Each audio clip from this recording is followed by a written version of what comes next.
gente del Chota con los ojos verdes. Buenas noches. Y son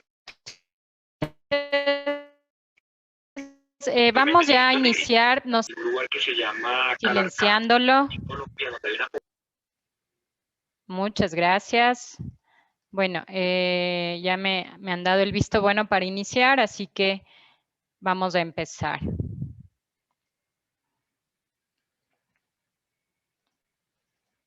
Denme solo un ratito, organizo acá.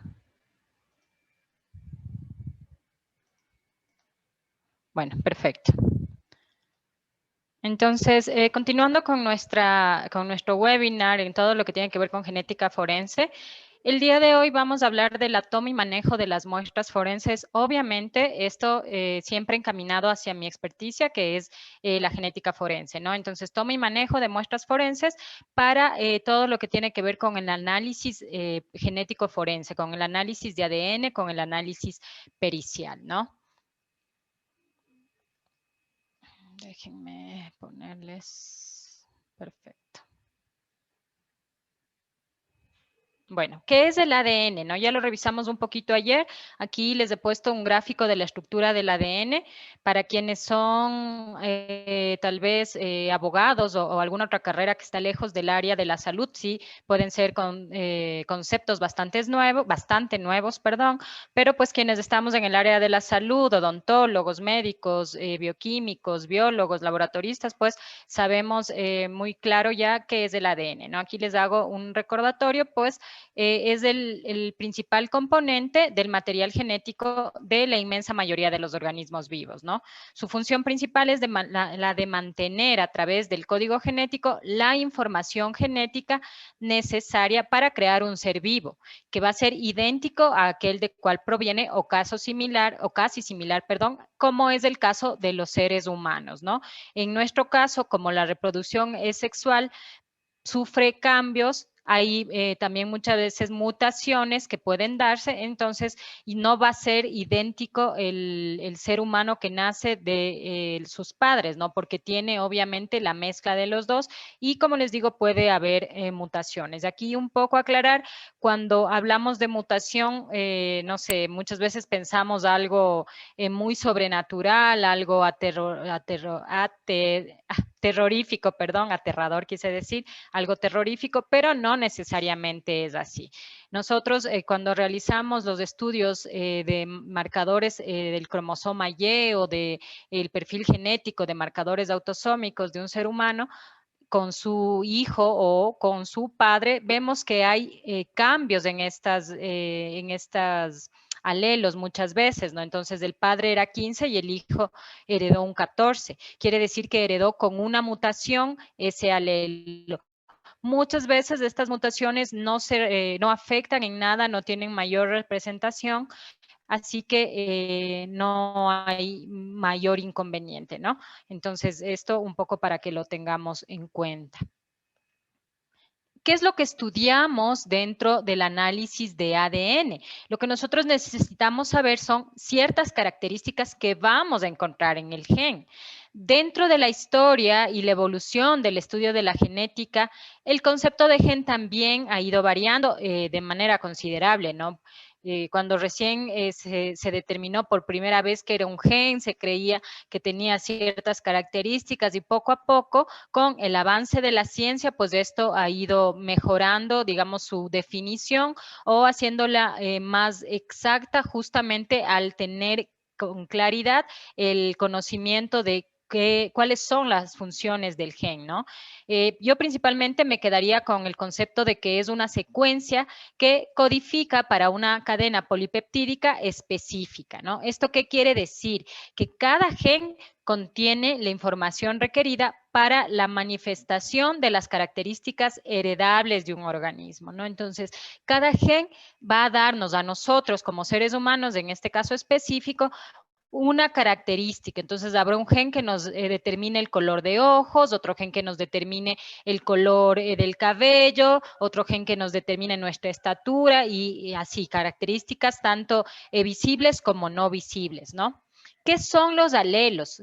Los alelos son las formas alternativas que pueden tener estos genes y se diferencian en su secuencia, que pueden manifestarse con modificaciones concretas de la función de ese gen, ¿no? Entonces, esto es fundamental que entendamos porque los alelos son los que nosotros vamos a estudiar, ¿no? En cada uno de los perfiles genéticos que nosotros obtengamos, ya sea de marcadores autosómicos o de haplotipo de cromosoma Y, nosotros lo que estudiamos es justamente esta codificación que nos van a dar los diferentes alelos.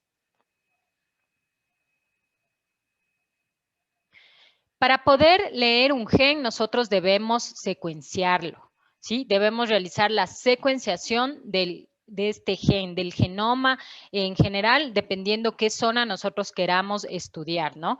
Así vamos a determinar la cantidad de nucleótidos que lo conforman y la ubicación en la que se encuentran. Esta cantidad y esta ubicación son los códigos que a nosotros nos dan, lo que permite que se diferencie una persona de otra, ¿no? Es la identidad de los seres humanos. Bueno, ¿qué es el fenotipo y qué es el genotipo? ¿No? Esto es importante entender un poco relacionando con lo que yo les comentaba el día de ayer, de que muchas veces dicen, no, pero ¿por qué? Yo no creo que sea mi hijo si no se parece. O incluso hemos tenido casos en los cuales hay un parecido entre el menor y el presunto padre y resulta que no es el padre, ¿no? Entonces, por ahí hay algún familiar cercano o simplemente, pues, un parecido coincidencial, ¿no? Más no porque realmente haya una relación genética, ¿no? Entonces, el fenotipo son las cualidades que nosotros podemos observar, estas cualidades físicas, ¿no? En este caso del ser humano, pero valga mencionarlo que el fenotipo es en general para cualquier tipo de organismo, ¿no? Esto nos incluye su forma, su fisiología y también su comportamiento, ¿no? Entonces esto es importante entender. Eso es un poco lo visible, ¿no? El fenotipo. Y el genotipo, pues, son los factores hereditarios internos de un organismo, sus genes y por extensión su genoma, ¿no? O sea, es decir, el contenido genético de un organismo.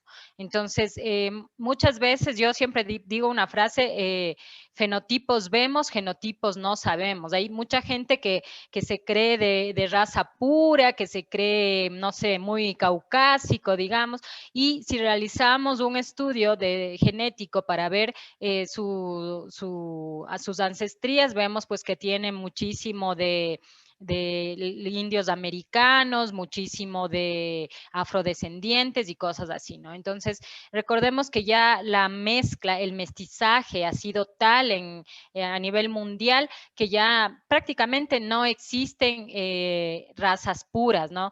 Salvo ciertos grupos, ciertas comunidades que pretenden seguirse relacionando entre sí, ¿no? Para evitar justamente que haya esta mezcla genética.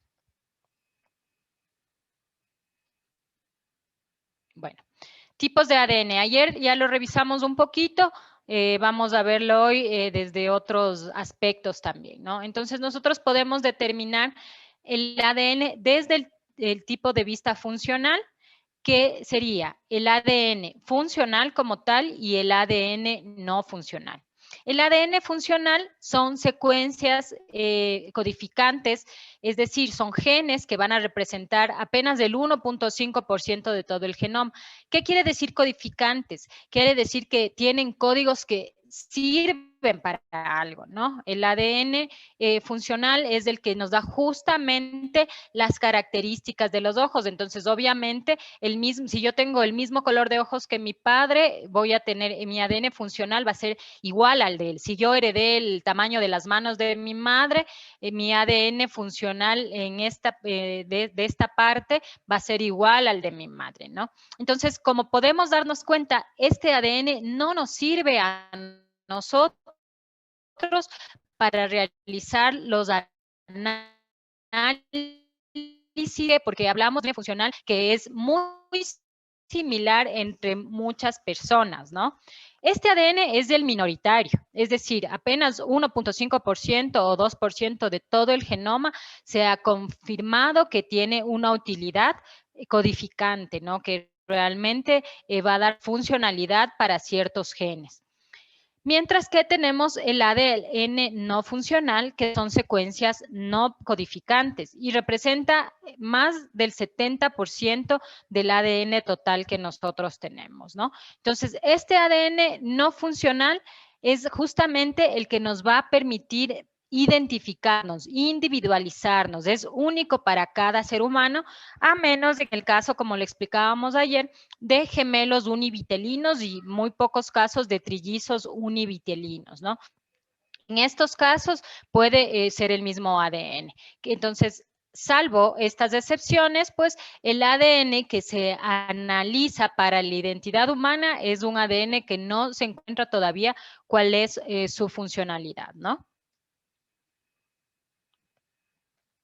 Bueno, aquí sí, dentro del valor genético, del valor forense del ADN, lo hemos dividido en algunos otros aspectos, ¿no? Yo ayer ya les comentaba un poquito, vamos a dar un poco más a fondo, ¿no? Entonces tenemos el ADN nuclear autosómico, es un ADN pues que depende de los pares de cromosomas. Este ADN lo encontramos en los 22 pares de cromosomas. Estos cromosomas no van a marcar las características sexuales de un ser humano. Estos nos facilitan establecer lazos de paternidad, de maternidad, de abuelidad, de hermandad y permiten sobre todo la identificación o discriminación de manera muy elevada, ¿no? Que es el perfil genético de una persona es justamente el estudio del ADN nuclear autosómico, ¿no? De estos 22 pares de cromosomas que hemos heredado, o sea, de los 22 pares, uno de ellos, en cada par es heredado por nuestro padre y otro es heredado por nuestra madre, ¿no? Entonces, esa es la herencia recombinante que se da a través de la reproducción sexual que como seres humanos tenemos. Entonces, ese es el ADN nuclear autosómico, ¿no? Este realmente es de un alto poder discriminatorio. ¿Por qué? Porque estamos aclarando pues que no hay dos personas en el mundo que tengan el mismo ADN a excepción de los gemelos o trillizos univitelinos, ¿no? Entonces, realmente vemos que es un ADN sumamente diferenciador, ¿no? Es un ADN que nos va a permitir individualizarnos, identificarnos e incluso diferenciarnos de las otras personas.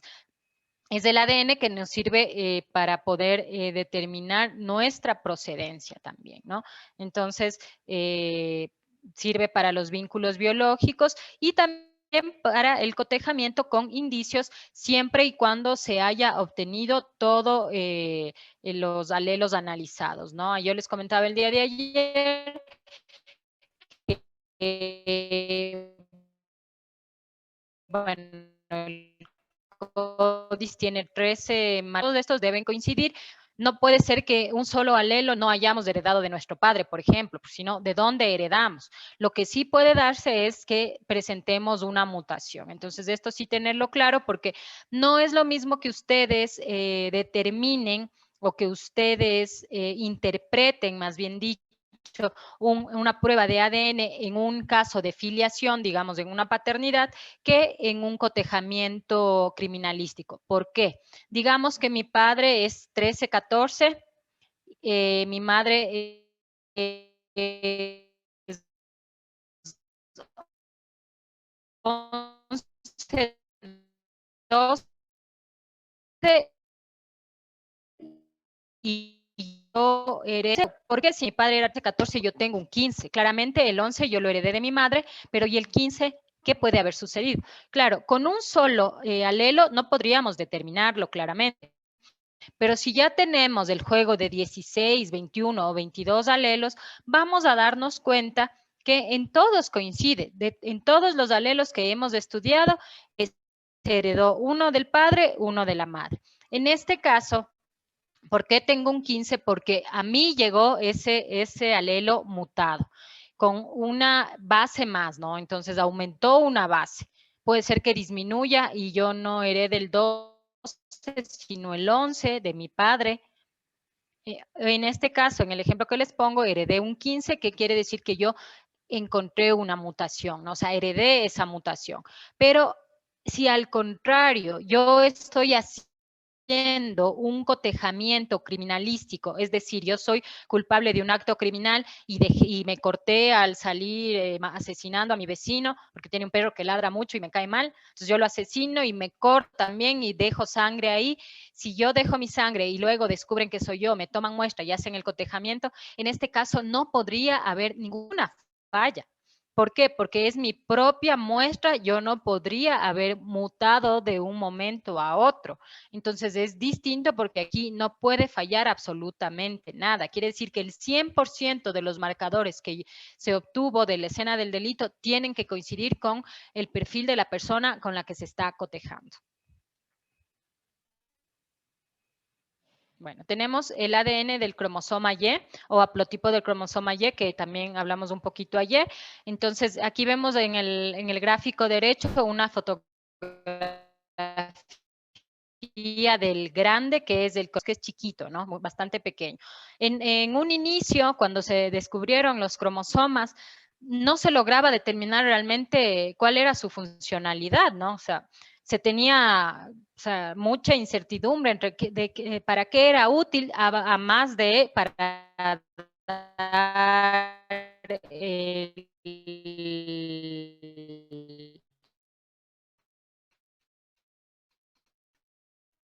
el sexo masculino, ¿no? Pero hay muchas funcionalidades y en nuestro caso, en el estudio de la genética forense, pues mucho más, ¿no? Entonces, bueno, nosotros heredamos 23 cromosomas. Uno de estos cromosomas es el cromosoma sexual, que es el que determina el sexo en los seres humanos. En este caso, recordemos que está heredado por línea paterna, ¿no?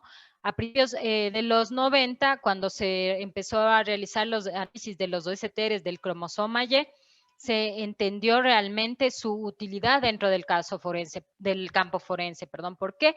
Justamente por el hecho de ser de suma utilidad en casos de delitos sexuales, lo que yo les comentaba ayer, ¿no? Sobre todo en casos de delitos sexuales perpetrados por hombres. Ojo aquí, porque más del 95% de los delitos sexuales que ocurren en el mundo son perpetrados por hombres. Entonces, obviamente, es de suma utilidad para estos casos, ¿no? Nos permite analizar material masculino, aunque se encuentre muy minoritariamente. El caso que yo les comentaba ayer, la comparación, ¿no? Si yo tengo una pequeña cantidad de muestra del hombre versus mucha cantidad de muestra de la mujer, es posible que al realizar marcadores autosómicos, esta muestra me enmascare a la otra y yo no obtenga un resultado adecuado.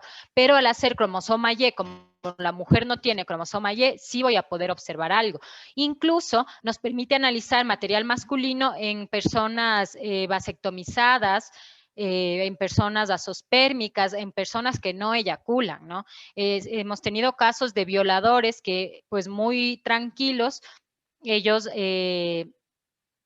han cometido su delito y no han terminado en la cavidad vaginal, digamos, de la víctima, ¿no? Aduciendo pues que con eso no va a haber ninguna prueba de que ellos fueron los perpetradores de este delito. Sin embargo, pues no cuentan con que el ADN puede ser analizado cada vez, necesita menos cantidad para ser analizado. Entonces, esto sí es un gran avance porque con una mínima cantidad que haya, recordemos que también hay un líquido preeyaculatorio que suele depositarse en la cavidad vaginal, entonces que claro, quizá a simple vista no sea muy de mucho volumen, pero es sí de mucha utilidad justamente para estos análisis. Y lo que les comentaba también, todo lo que tiene que ver con las células epiteliales, ¿no? Ha habido casos en los cuales está realizando el acto criminal el hombre y llega alguien, llega la policía o bueno, el vecino, o llega cualquier persona y él no logra terminar, pero con el solo hecho de haberle penetrado ya, se logra obtener material genético, ¿no? Todo depende de muchos factores, depende de cuánta célula epitelial él deje, depende de cuánto fluido tenga en ese momento también la víctima, porque claro, mientras más fluido tenga la víctima, va a ser más difícil que se obtenga el ADN del agresor. Por ejemplo, en casos donde hay violación a menores, a niñas sobre todo, o a menores hombres, cuando hay una violación por vía anal, muchas veces les lastiman de tal manera que hay mucha hemorragia. Entonces, claro, tanta cantidad de sangre no permite obtener un resultado fidedigno, ¿no? Es ahí cuando pues deben basarse ya otras ciencias de la ciencia forense, valga la redundancia, para poder complementar los estudios en el caso de que no haya un resultado de ADN que sea favorable para la víctima. Esto sí tener muy claro porque sí he tenido yo colegas fiscales, por ejemplo, cuando les llegue el resultado y se expresa en el informe que no se obtuvo, dicen, no, pues entonces no le violó. No, con esto ya perdí el caso. Entonces, no, o sea, no quiere decir que para ser determinado por el estudio de ADN, pero pues debe haber otro tipo de análisis, otro tipo de pruebas que demuestren el cometimiento o no de este acto, ¿no? También, bueno, el ADN del cromosoma Y es de utilidad para casos con múltiples personas también, ¿no? Sobre todo en temas de comunidades muy cerradas, desastres en masa, ¿no? Los marcadores específicos para cromosoma Y ayudan a resolver temas importantes. También en casos de mezclas de perfiles, cuando por ejemplo tenemos un perfil femenino con un masculino. ¿Qué pasa aquí? Lo que les explicaba yo, ¿no? Hay una violación, la mujer estaba, no sé, en su periodo menstrual, entonces, claro, al tomar la muestra va a haber bastante fluido sanguíneo de ella y el líquido seminal dejado por el agresor. En estos casos, normalmente, si es que es de cantidad, o sea, bastante similar la cantidad tomada tanto de la mujer como del hombre, pues vamos a toparnos con una mezcla de perfiles genéticos. Entonces, digamos que en cierto alelo la mujer es 11-12 y el hombre 13-14, pues vamos a encontrar al analizar un hisopo vaginal o una prenda interior 11-12, 13-14, ¿no? Entonces, claro, ahí estamos obteniendo una mezcla que si tenemos la muestra tanto de la víctima como del agresor o de uno de los dos, por lo menos, podremos discriminar y determinar de cuál de los dos corresponde a cuál. Y si no, pues también para mayor certeza hacer un estudio de cromosoma Y, que obviamente nos va a dar porque ya hubo perfil suficiente, material genético suficiente para obtener los marcadores autosómicos, ¿no? ¿Qué pasa? Aquí vemos un dibujo, ¿no? De cómo se hereda el haplotipo de cromosoma Y. El gran inconveniente que se presenta es debido a que todos los hombres de la misma patrilineal comparten información genética mediante justamente el cromosoma Y, lo que dificulta la identificación propia, ¿no? Entonces, esto sí tener claro porque a mí como perito muchas veces en la audiencia me han preguntado, entonces, ¿usted me garantiza que el cromosoma Y obtenido es de Pepito Pérez? Entonces, no, yo no le garantizo eso. Lo que yo le digo es que el fluido que se encontró corresponde al haplotipo de cromosoma Y, la línea paterna del señor. Entonces, ¿qué quiere decir? Que puede ser un hermano, que puede ser un primo paterno, un tío paterno, un abuelo, el padre, un abuelo paterno, ¿no? O el padre.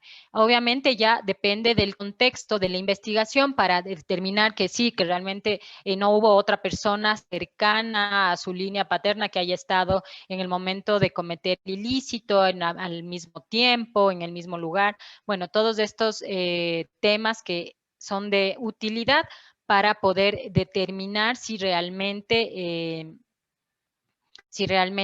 es o no persona que cometió el acto delictivo, ¿no? Entonces, ese es un poco, digamos, el pero, el ADN del cromosoma Y o haplotipo de cromosoma Y. Sin embargo, yo considero que sigue siendo una herramienta fundamental para los casos de delito sexual. No sé si tienen dudas hasta aquí. Continuemos. Bueno, el ADN mitocondrial, alguien creo que preguntó el día de ayer, hoy lo vamos a aclarar un poco más. Aquí vemos un gráfico de lo que es una célula, donde está ubicada pues las mitocondrias en la célula y de dónde se obtiene el ADN mitocondrial, ¿no? En los humanos pues tiene un tamaño de más o menos 16.569 pares de bases. Apenas tiene 37 genes que codifican a elementos relacionados con la cadena de producción de energía. Esto frente a los 20.000 o 25.000 genes en total tiene todo el genoma, ¿no? Entonces, claro, es mucho más pequeño la cantidad de genes que tiene una mitocondria, pero realmente sí son 5 y 7 cromosomas cada uno, ¿no? Como el resto de material genético se transmite a las células hijas. Sin embargo, aquí hay que tener claridad, el hecho de que las mitocondrias son orgánulos que se dividen y se reparten por sí solas hace que la herencia mitocondrial sea completamente diferente a la herencia autosómica, ¿no? Entonces, no es la misma manera de dividirse, no es como la división cuando hay una reproducción sexual, ¿no? Entonces, la misma mitocondria se reparte por sí sola. Aquí es importante tener en cuenta que cada célula tiene un número variable de mitocondrias y cada mitocondria también tiene un número variable de copias de su genoma, ¿no? Entonces, por ejemplo, las mitocondrias del hígado tienen más o menos las células del hígado tienen más o menos unas 200 mitocondrias, porque requieren dar mucha energía. Recordemos que la mitocondria es quien da energía a la célula, ¿no? Y por ende, pues cada célula tiene un número variable de mitocondrias y cada mitocondria un número variable de copias de su genoma, ¿no? Este ADN de la mitocondria está en replicación constante y las mitocondrias se van a dividir independientemente del ciclo y del tipo celular, ¿no? Entonces, vemos que realmente es diferente a la reproducción sexual que estamos acostumbrados en las células, ¿no? Además, también que cuando una célula va a dividirse, las mitocondrias se reparten aleatoriamente por todo el citoplasma de la célula, ¿no? Entonces, esto lo que va a hacer es que las dos células hijas hereden cantidades distintas de mitocondrias, ¿no? No voy a tener yo dos células hijas, pero la una va a tener 8 mitocondrias, la otra va a tener 3 o algo así, ¿no? ¿Esto qué significa? Que cualquier pareja de células del cuerpo tenga un número diferente de copias del genoma mitocondrial. Entonces, vemos que es bastante más complejo que lo que estamos nosotros acostumbrados con el tema de la reproducción sexual, pero no por eso, pues, de menos utilidad, ¿no? Como aquí vemos, la mitocondria es circular. Aquí es lo importante recalcar que las mitocondrias se heredan de la madre.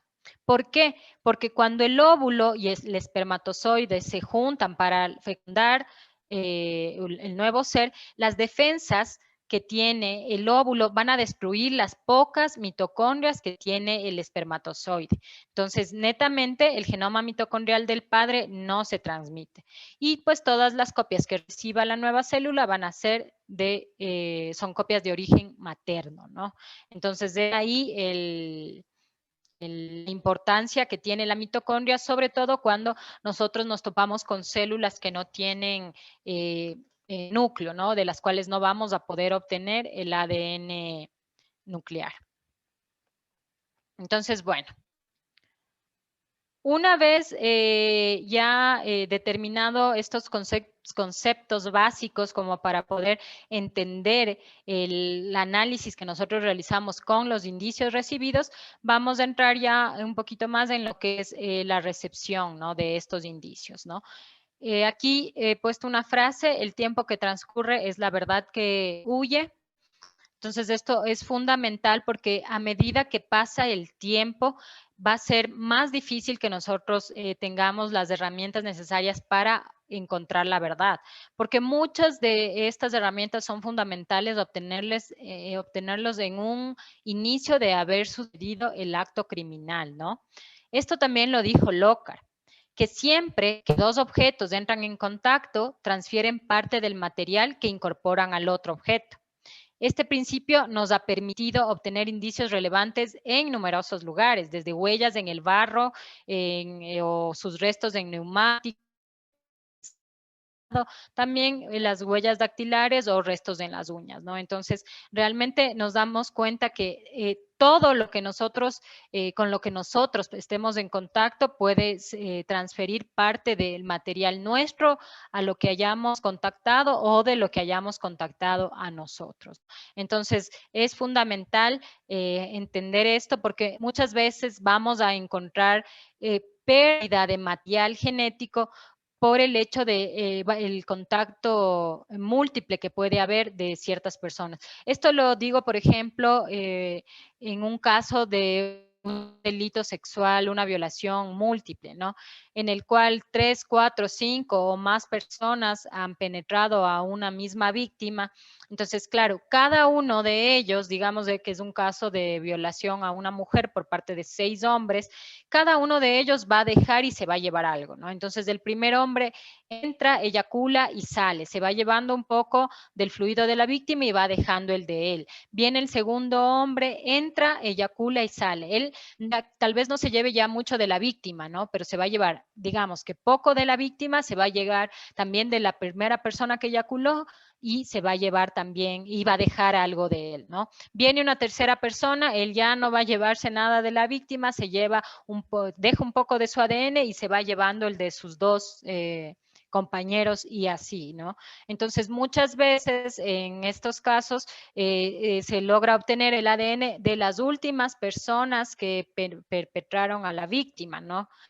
¿Por qué? Porque justamente pues ellas se fueron dejando y llevando material genético que estuvo previo en la víctima. Entonces esto es importante tenerlo en cuenta conforme al principio de Lockhart, ¿no? Que siempre que dos objetos entren en contacto, transfieren parte del material que incorporan al otro objeto, ¿no? Esto no solo para el ADN, sino para todos los Bueno, ámbitos. Mari, ¿cómo estás? Buenas noches, quería saludar a todas las personas y quería Hola, Berito. aportarte un pedacito nada más en esta frase tan importante que tú has colocado.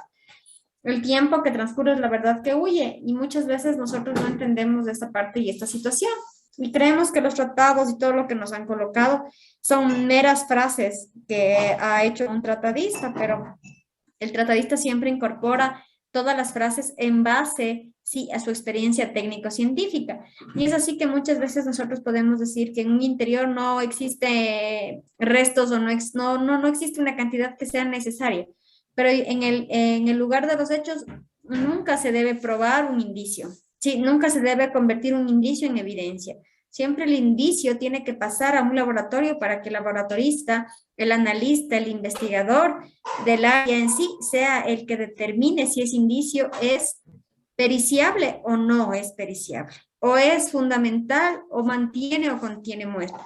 Pero nunca en un lugar de los hechos nosotros podemos creer o descartar un indicio, sí, y no recolectarlo o recogerlo mediante cadena de custodia. Entonces, esa parte sí es siempre el tiempo que transcurre es la verdad que huye, es la frase más importante creo que dentro de la investigación forense, porque a medida que pasa el tiempo perdemos evidencia. Entonces es importante llegar, buscar, analizar y recoger en el acto, porque a lo posterior ya no podemos. Lo que yo muchas veces decía, en una autopsia médico-legal tú ya no puedes volverle a decir al cadáver o a los familiares, regréseme al cuerpo porque me olvidé de recolectar uñas. Es en ese instante en el que tú tienes que recolectar todo, absolutamente todo, lo que como buen investigador necesitas para poder realizar todo tu proceso. Entonces, eso sí es fundamental y esta frase es la que creo que debería regir entre todas las personas que hacen y participan en ciencias forenses. Sí, Claro que sí, Vero, tienes muchísima razón. Y aquí un poco acotando lo que Vero comenta, ¿no?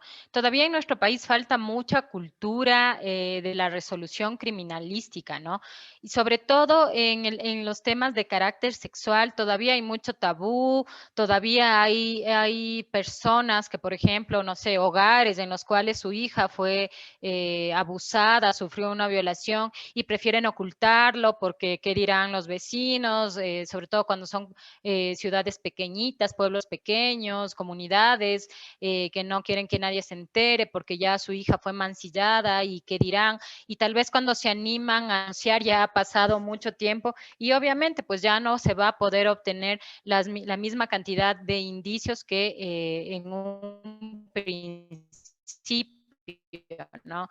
Entonces, de conciencia en esto, o sea, las autoridades judiciales deberían un poco publicitar el tema, ¿no? De que, o sea, si eres desgraciadamente eh, cometen contigo un abuso sexual, una violación, tienes que denunciar de inmediato. Lo que yo les comentaba de esta chica, de esta ciudadana estadounidense, pues ella, la cultura ya es distinta y ella fue golpeada y todo, porque claro, era una chica sumamente alta, bastante tuca, digamos, y entre los 6 para poderle someter la golpearon también bastante feo. Entonces, claro, ella avanzar a llorar, a bañarse, pero no, ella fue consciente de que tenía que ir a denunciar porque tenía que aprovechar esas primeras horas de ocurrido el hecho para que puedan obtener un poco lo que nos falta aquí. Hay gente que ha sido violentada sexualmente y va a su casa, duerme, descansa, pasan 2 días y recién va a hacer la denuncia, ¿no?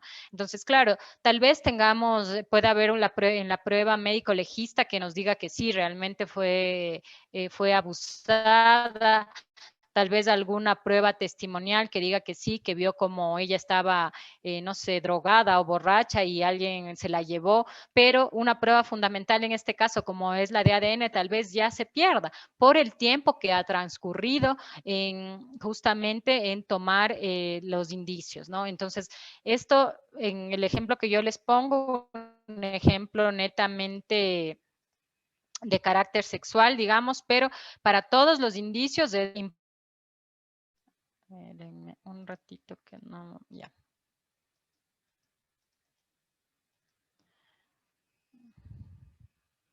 Bueno, aquí sí les quería comentar algo sobre un artículo sobre nuestra legislación, ¿no?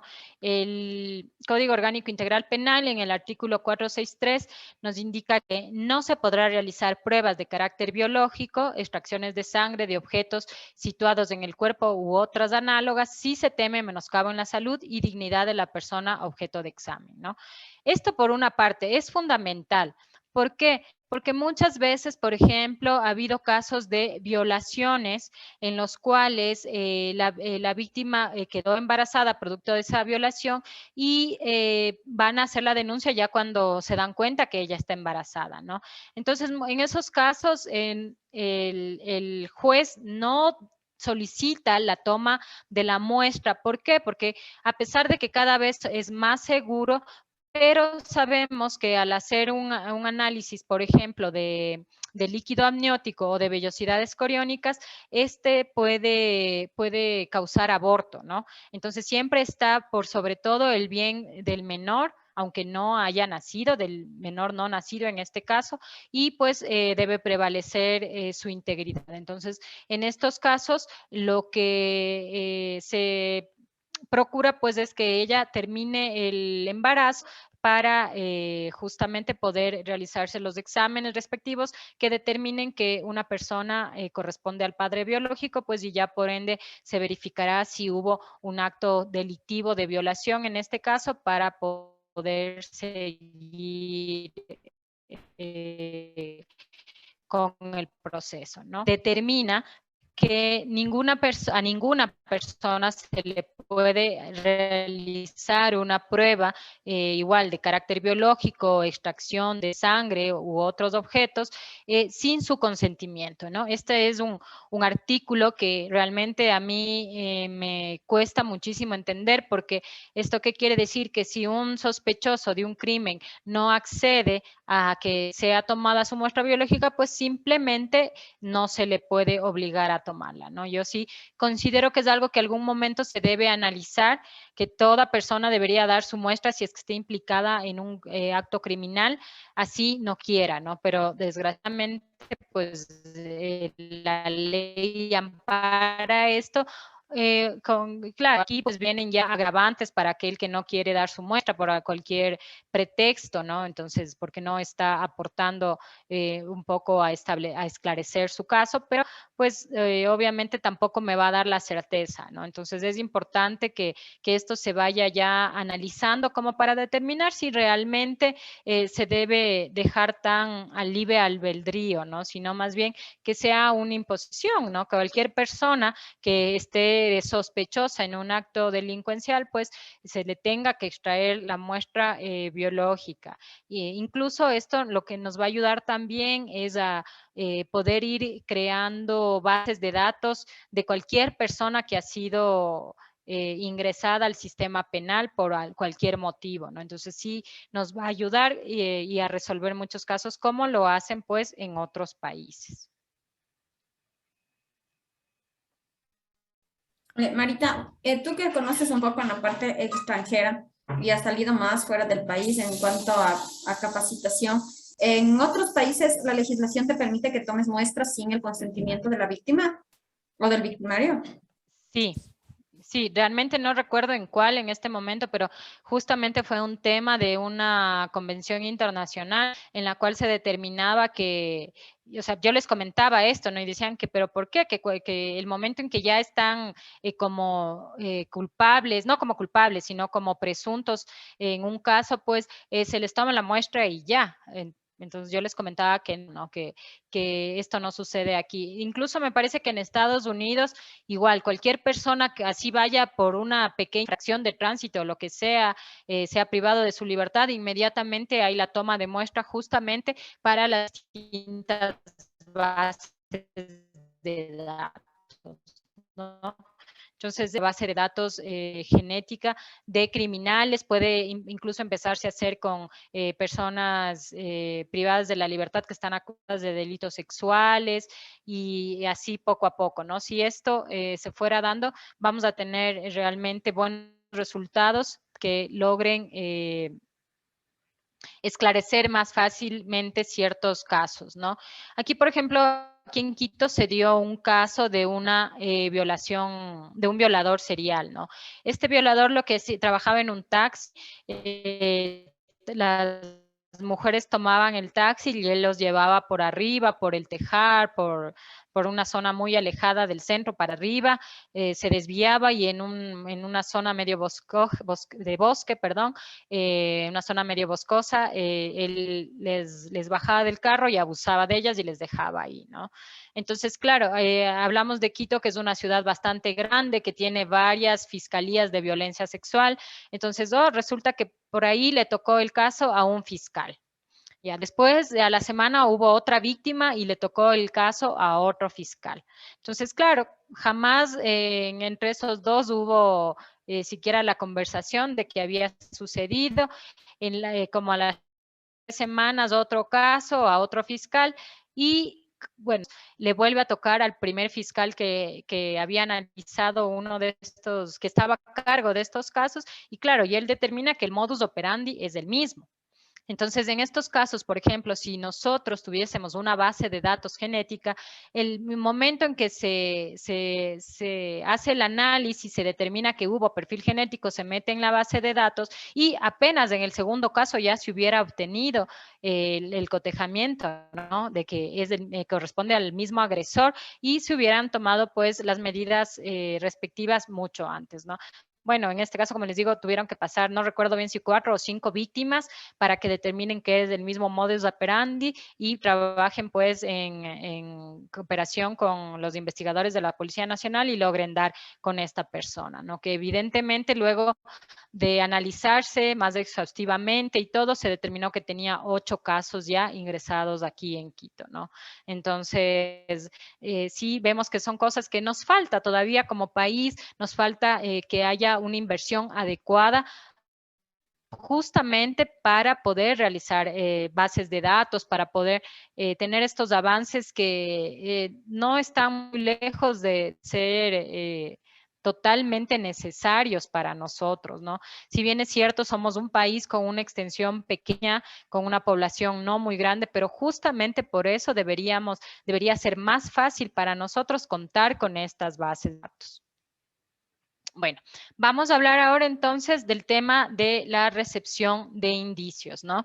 Entonces, bueno, habíamos hablado ya del principio de Locard, de la relación que puede haber, y aquí vemos pues en este gráfico cómo están estrechamente relacionados la víctima, los sospechosos con la escena del crimen y por ende con la evidencia que yo voy a lograr obtener, ¿no? Con el indicio que voy a recoger que posteriormente tendrá que servirme como evidencia o más allá de eso como prueba, ¿no? Bueno, la recepción de indicios constituye el punto crítico para la resolución de una causa penal, ¿no? En torno no solo al ADN, ¿no? Sino a todo el levantamiento de indicios. Esto sí hay que tenerlo claro. Si bien es cierto, para poder analizar indicios biológicos para la obtención de ADN se requiere cierto cuidado por el tema de la descomposición que puede darse. También lo dijo, o sea, si dejan pasar mucho tiempo, esto va a ser perjudicial para la obtención de los indicios. Y esto es lo que nos va a ayudar realmente a que toda la investigación tenga, sea cual fuere este, ¿no? Entonces, realmente la recepción de indicios constituye el punto crítico para la resolución de estas causas. Y asimismo, la mala obtención o la manipulación inadecuada dará resultados erróneos, ¿no? Entonces, claro, bueno, aquí vemos, por ejemplo, en el gráfico que está a la derecha, donde hay este revoltijo de cosas y estas manchas de sangre, que sí, se puede en los investigadores topar con escenas así.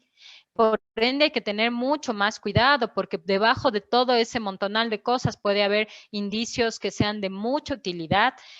Muchas veces lo vemos así a grosso modo y tomamos lo primero que encontramos y podemos descuidar ciertos indicios que son de suma utilidad, ¿no? Y en cambio abajo vemos pues es una parodia, digamos, de la manipulación inadecuada, de una mala obtención en la cual se supone que están analizando una osamenta, pues y claramente vemos que es una osamenta animal, ¿no? Entonces, esto sí puede darse, por lo cual es importante y está relacionado con la obtención adecuada y la manipulación que debe darse para lograr obtener resultados con concordancia, ¿no?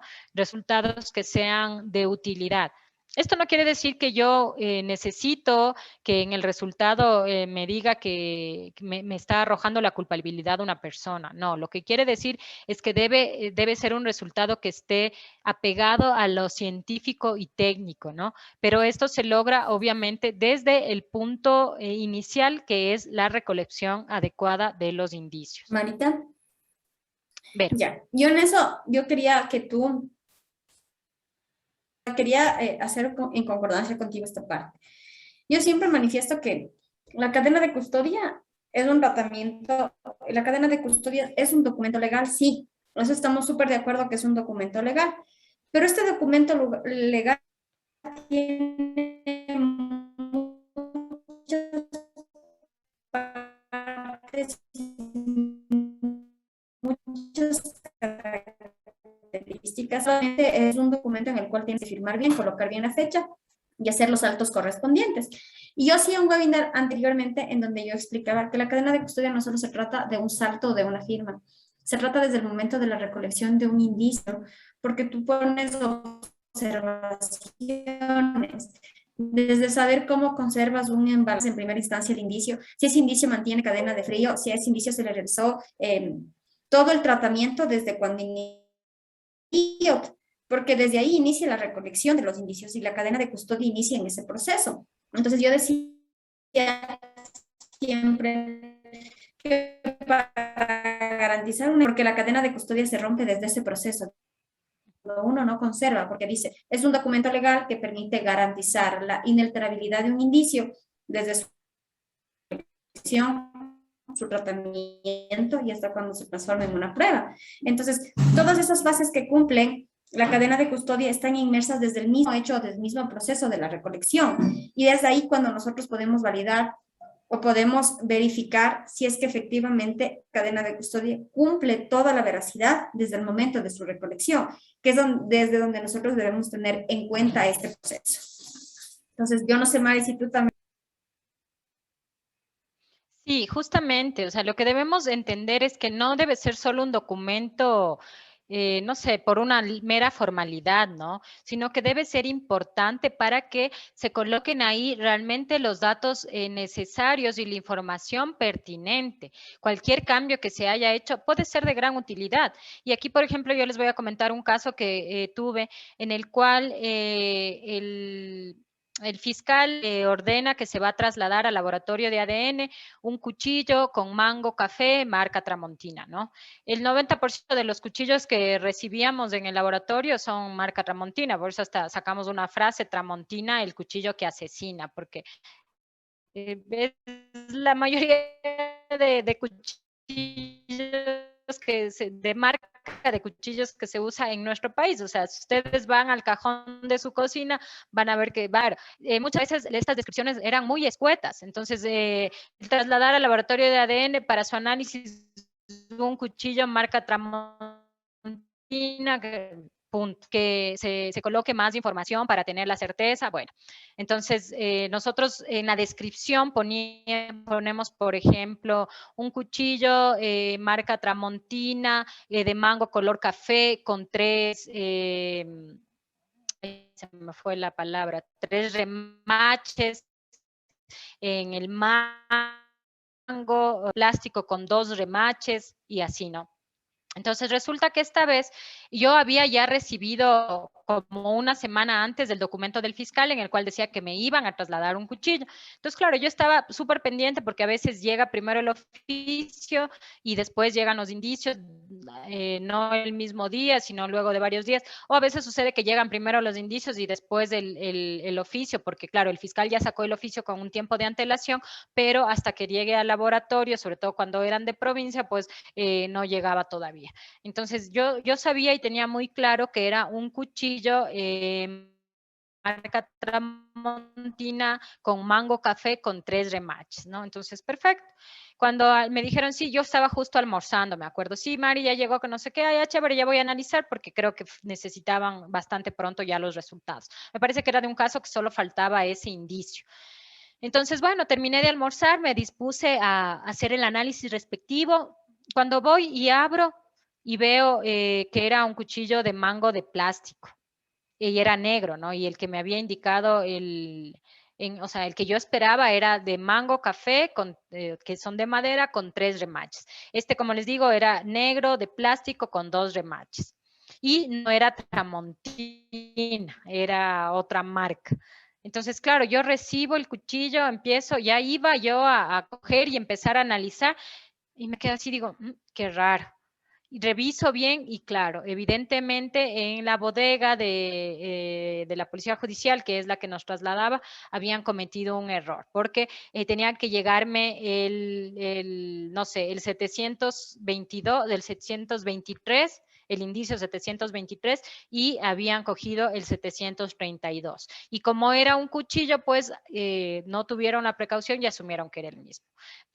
Como les digo, aquí tuve mucha suerte porque yo estaba pendiente, porque era lo único que me faltaba para poder entregar ya el informe total.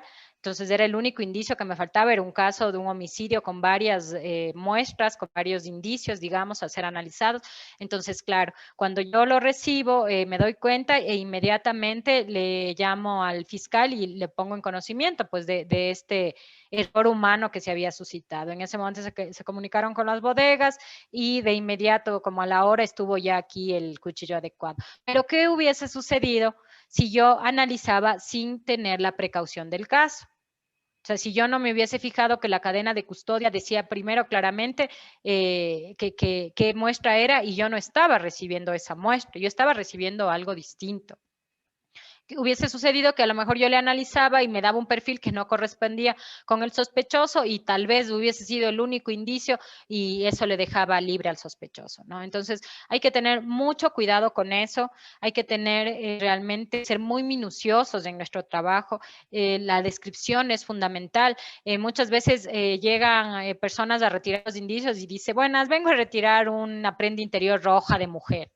O sea, no tienen idea la cantidad de prendas interiores rojas de mujer que se tiene en las bodegas del laboratorio de ADN, ¿no? De los laboratorios de ADN en el porque los delitos sexuales son pan de cada día y cualquier mujer en nuestro país va a tener una prenda interior de color rojo, ¿no? Entonces hay que describir muy bien y hay que, cuando nosotros recibimos, darnos cuenta de que si realmente estamos recibiendo lo que se requiere que se analice, ¿no? Entonces, un calzón rojo, marca, no sé, Victoria's Secret con encaje, o sea, toda la descripción que sea posible, talla, marca, todo lo que nos pueda identificar a una prenda, a un indicio, porque obviamente va a ser distinto, o sea, va a dar un resultado distinto si nosotros hacemos otro análisis, ¿no? Entonces, igual alguna vez pasó que tenían que trasladar un interior verde, me acuerdo de un caso de un delito sexual, y cuando yo lo recibí era un interior celeste. Entonces, bueno, ahí ya era un poco un tema no sé si de daltonismo o qué, pero bueno, se determinó, se vio por fotos y claro, en las fotos estaba claramente, no recuerdo si era verde y a mí me llegó celeste o al revés, pero digamos que en las fotos se veía verde, yo veía la imagen y era verde, pero el custodio que levantó, el policía que levantó el indicio puso celeste. Entonces, incluso yo me reía porque en todo el tiempo que he trabajado en el laboratorio, solo he tenido un compañero hombre, ¿no? Entonces con él se discrepaba mucho en el tema de los colores, porque yo le decía, sí, hay que analizar un pantalón fucsia. Y él me traía uno naranja y decía, no, eso no es fucsia. Entonces, ¿cuál es? Y algún rato imprimimos hasta la tabla de colores, cómo ven con los colores las mujeres, cómo ven los colores los hombres, porque es así, ¿no? Para los hombres hay verde, azul y rojo, celeste, pare de contar. Entonces, para nosotros es turquesa, fucsia, palo de rosa, salmón y bueno, o sea, muchas veces, aunque suene pero sí es importante, sobre todo en indicios que son muy comunes, ¿no? Cuchillos, prendas interiores, eso es súper común, es algo que se recibe todo un siempre, ¿no? Entonces, obviamente va a haber otro tipo de indicios que son más peculiares, pues, que no es tan necesario tener esta exactitud y esta prolijidad, ¿no? Aunque siempre debemos hacerlo, siempre debemos hacer una descripción buena, no solo para nosotros poder determinar que estamos haciendo un trabajo adecuado, ¿no? Sino también para garantizar que no hemos recibido una muestra que tal vez fue alterada. Sí, o sea, nunca he tenido un caso de esos de mala fe en los que lo hagan, pues realmente, no sé, alguien pague porque se altere la muestra o algo, pero puede darse el caso, ¿no? Entonces, es preferible tener mucho cuidado con eso y hacerlo de manera minuciosa, ¿no? Gracias. Entonces, Gracias, perdón? Mari, te decía. Ya. ¿Qué precauciones debo adoptar en torno a la recepción de indicios, ¿no? Primeramente, aislar y proteger lo más rápido posible la escena del delito, ¿no? Esto es fundamental.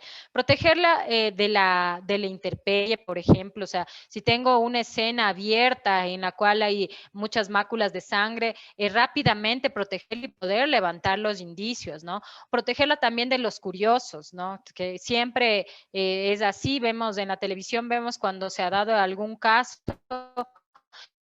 de la escena, por ende los indicios. Entonces, aislar y proteger lo más rápido posible la escena es la precaución principal que se debe adoptar, ¿no?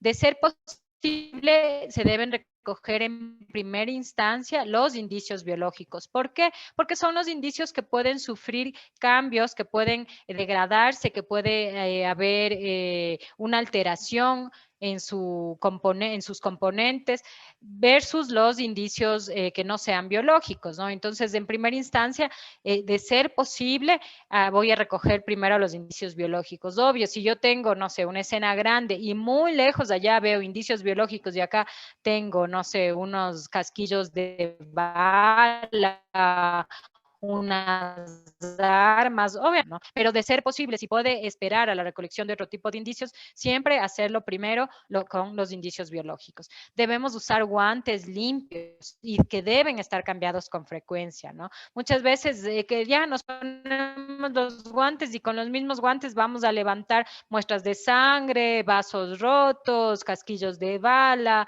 armas cortopunzantes, no. O sea, hay que tener mucho cuidado, cambiarse lo más frecuente posible los guantes para justamente evitar la contaminación cruzada que puede haber entre indicios, ¿no? Lo cual también es complicado porque me va a determinar que hay cierto perfil genético en un indicio cuando realmente no tiene nada que ver, ¿no?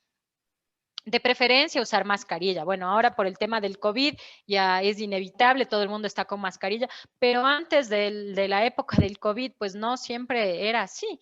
Entonces, esto hay que tener claro, o sea, de no ser posible, porque si bien es cierto, yo les hablo desde mi visión en Quito, por ejemplo, sé que hay muchas provincias y más que provincias, cantones alejados de la capital de la provincia donde no siempre logran tener todos los materiales para realizar su trabajo adecuado.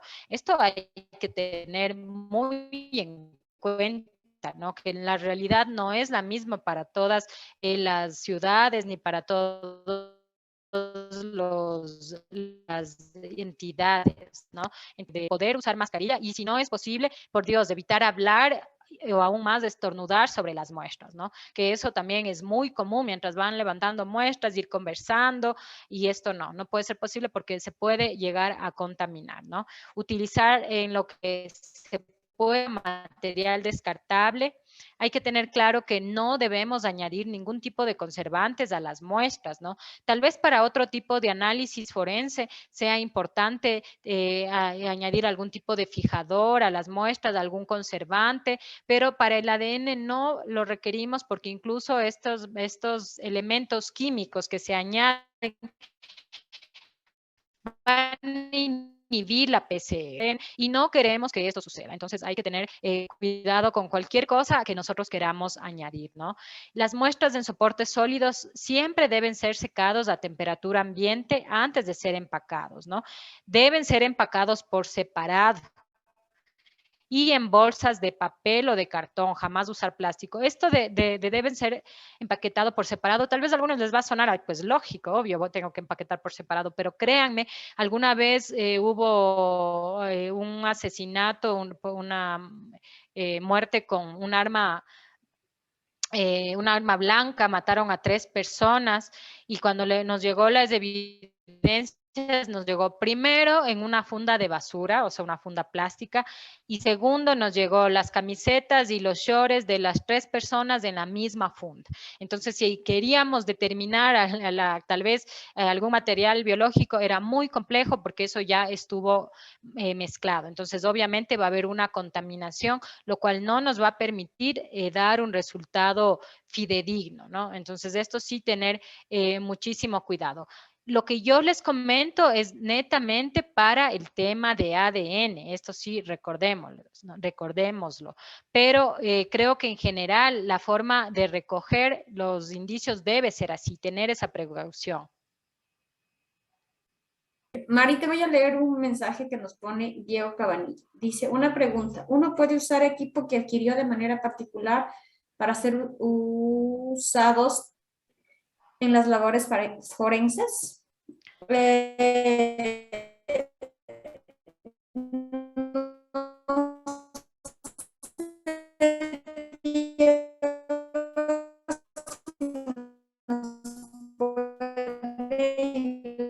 dar una explicación de ellas.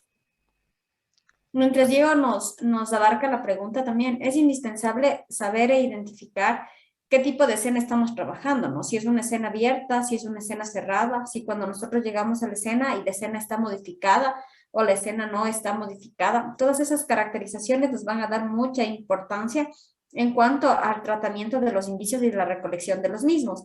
Saber exactamente si el momento en el que se hizo el acercamiento o se modificó la escena hubo algún tipo de contacto o sistema de transferencia para nosotros poder anotar en la cadena de custodia. Entonces, siempre es indispensable cuando se va al lugar de los hechos, identificar la característica de la escena y anotar si esta escena es modificada o no modificada. Mari, todavía no nos responde Diego, pero el momento que me escriba te la leo. Bueno, un poquito para aclararle, Vero, lo de la pregunta. O sea, si tú eres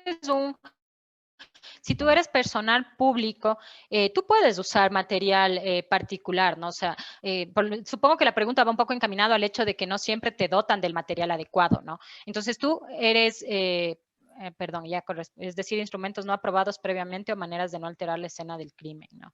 No sé exactamente a qué te refieres con instrumentos no aprobados, ¿no? Tú puedes haberles adquirido, a ver, ¿qué tal? Yo tengo que ir a tomar unas muestras,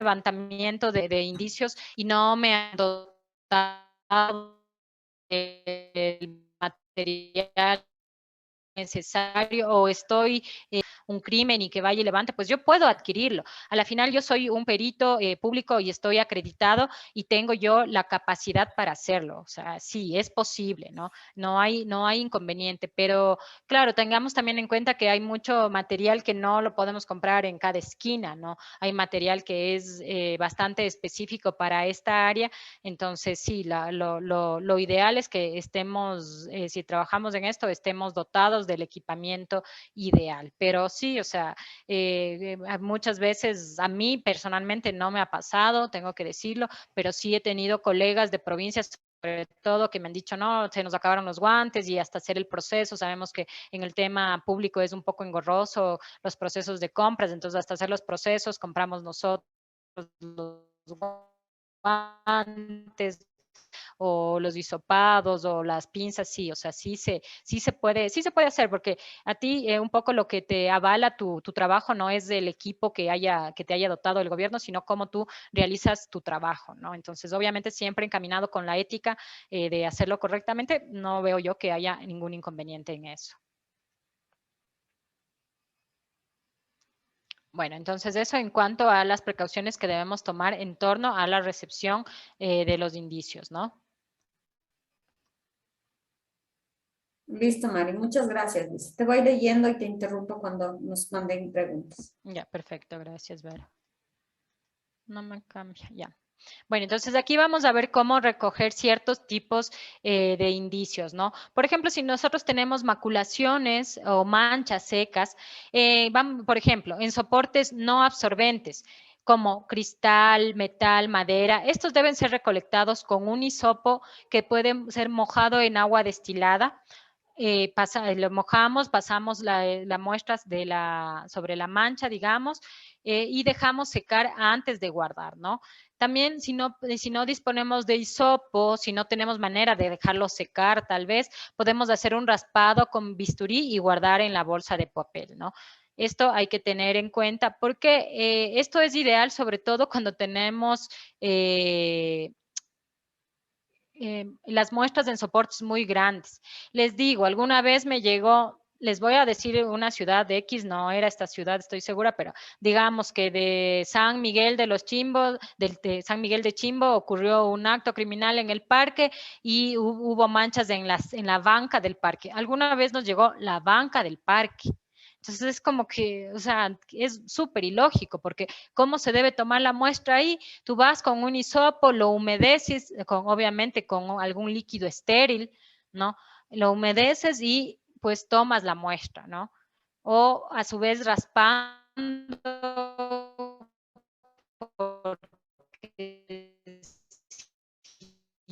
ya es una mancha de sangre seca, poder raspar, lo pones una fallecida, alguna cosa, una alfombra de un iClub para determinar. Era una alfombra que no teníamos ni dónde ponerla para analizar, le pusimos en todo el pasillo, o sea, tenemos que tener un poco de lógica también en el levantamiento de los indicios que hacemos, ¿no? Y para ello hay, pues, protocolos internacionales y que se debe cumplir, ¿no? Porque sí, obviamente no siempre más es mejor. En el caso del análisis forense no es así.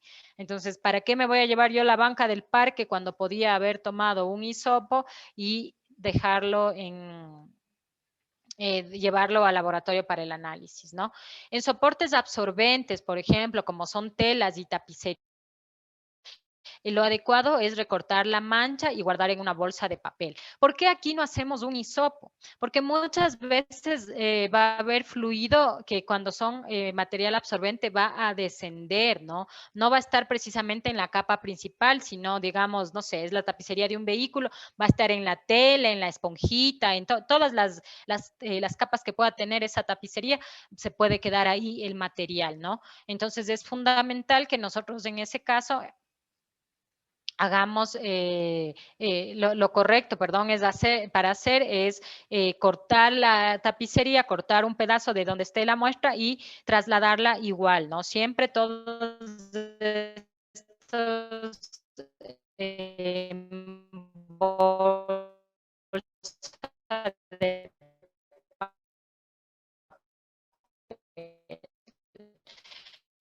porque si nosotros ponemos una mancha de sangre, por muy seca, mucho mismo todo se va a descomponer más rápido y tal vez luego de 8 días de estar en la funda plástica, esta se humedezca y empiecen a proliferar hongos y bacterias. Entonces, hay que tener mucho cuidado siempre en este traslado que sea en el material adecuado, que es una bolsa de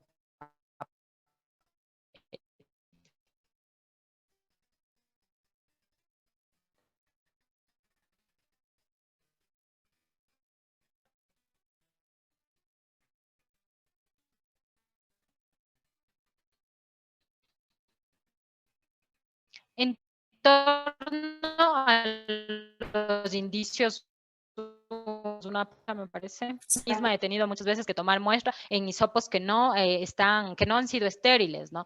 Entonces ya depende un poco del trabajo y de qué se quiera tomar.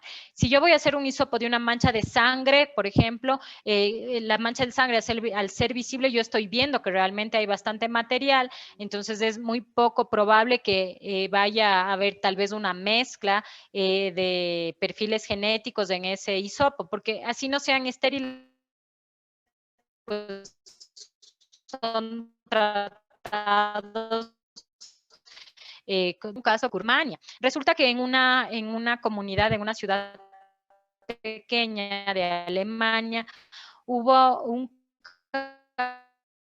caso, empezaron a haber casos de violaciones que se creía que era un violador serial. Tan distinto modus operandi, ¿no? Unas veces violaba en la mañana, otras en las noches, otra con agresión, otras sin agresión. Bueno, o sea, era realmente inconcebible para los investigadores. Entonces ya se tenía más o menos unos 8, 10 casos del mismo perfil va a dar con esta persona.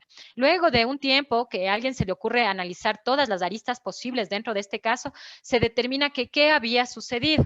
La persona que empaquetaba, digamos, los hisopos, la que cogía el alcohol, el algodón, perdón, y lo ponía en el palito para empaquetarlo dentro de la funda de hisopos en esa ciudad, sudaba mucho y decidió que iba a trabajar sin guantes. Entonces empezó a hacer los hisopos, digamos, sin guantes, por lo cual, como sudaba mucho encima más, dejaba todo su fluido biológico, su material genético en estos hisopos. Y estos hisopos, pues, llegaron a tener el perfil genético de esta persona. Entonces, no es que había un violador en serie ni nada, sino que esta señor había había tenido por eso lo ideal sí es que estén esterilizados, pero se puede trabajar sin hisopos estériles, y esto les digo porque sé que las realidades en todo el país no son las mismas, ¿no?